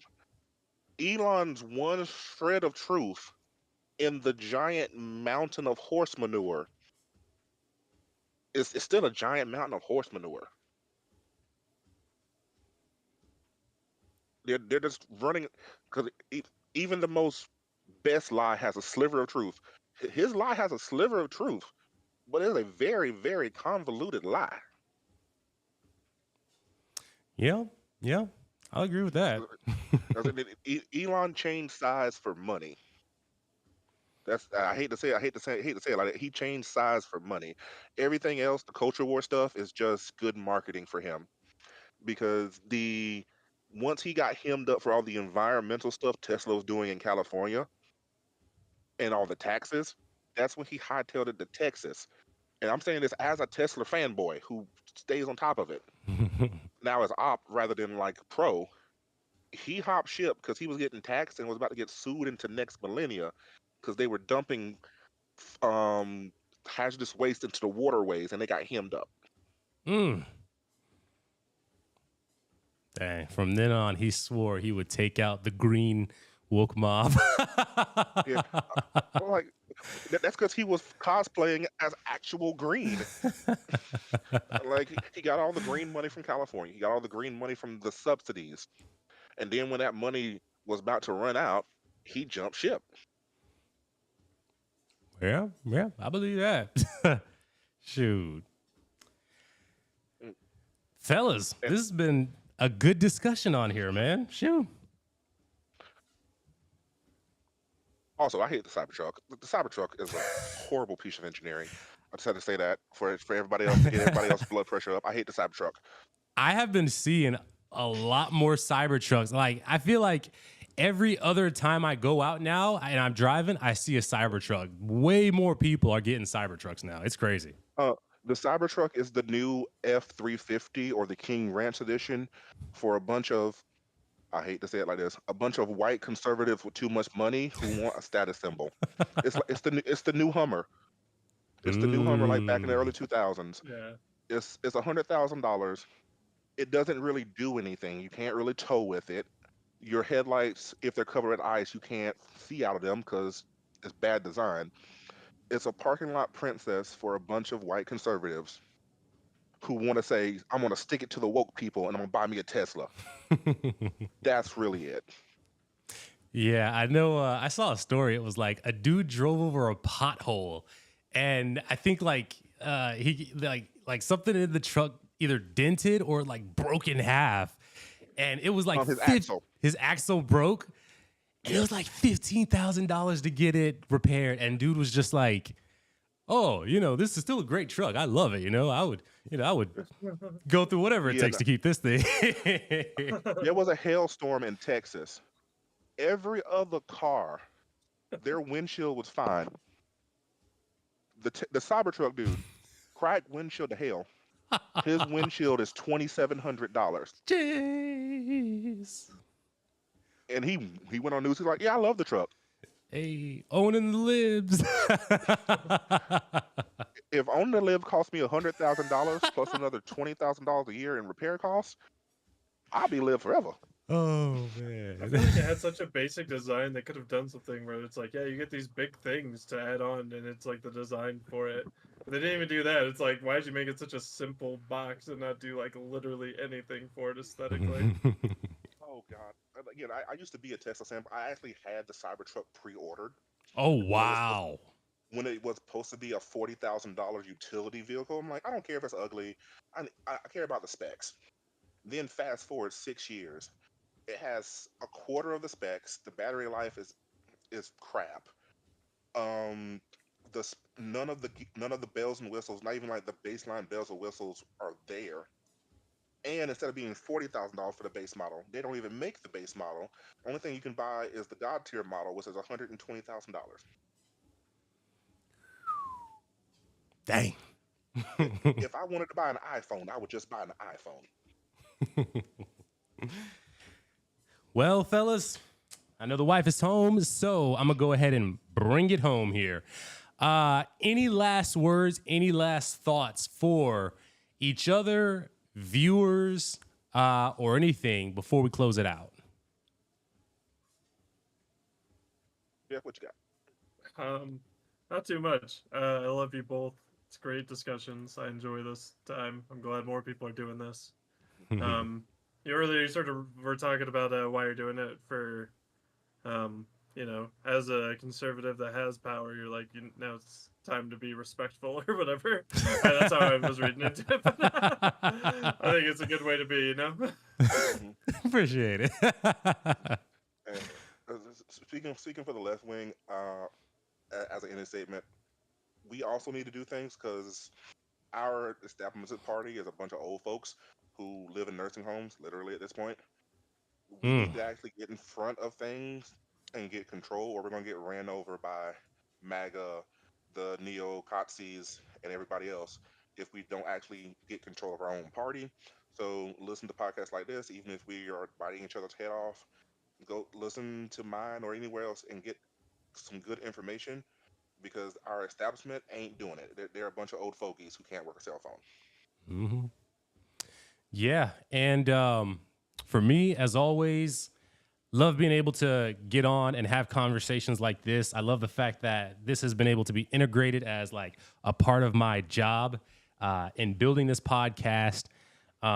Jeff called it out, like in some way, I'm always going to tie the content back to my Christian roots. So if that's something that you seek to understand, like how do politics matter from the perspective of a Christian outlook, like just understand that most of politics at the national level don't matter, but politics at the local level is really where most of you are going to feel the impact. But if you're going to have an opinion, get a range of opinions. And that's why I love being able to do this, because Brandon and Jeff certainly slate one way. I slate towards the direction of doggone understanding and being able to reasonably offer up the vantage point from either side and deliver that out. And majority of the time, I actually do agree with Jeff and Brandon, but our solution methods on certain topics are different. But definitely make sure to keep on tuning in. If you liked this discussion, like the video, share it out with people who would find it beneficial. This video, I'll probably leave live for the next maybe 48 hours before making it some type of private thing that I can chop up into smaller bits. So consume it while you can. And besides that, I want to thank anybody that came in, and whether you were hopping on and off, whether you were here the whole time, thank you for rocking with the three of us knuckleheads as we all did our best to make sense and to give our own understanding of what's going on with this. And until next time, we will all catch you on the next episode of the Inspired Challenge podcast. Take care. And we are a wrap in 3, 2, 1. Woohoo!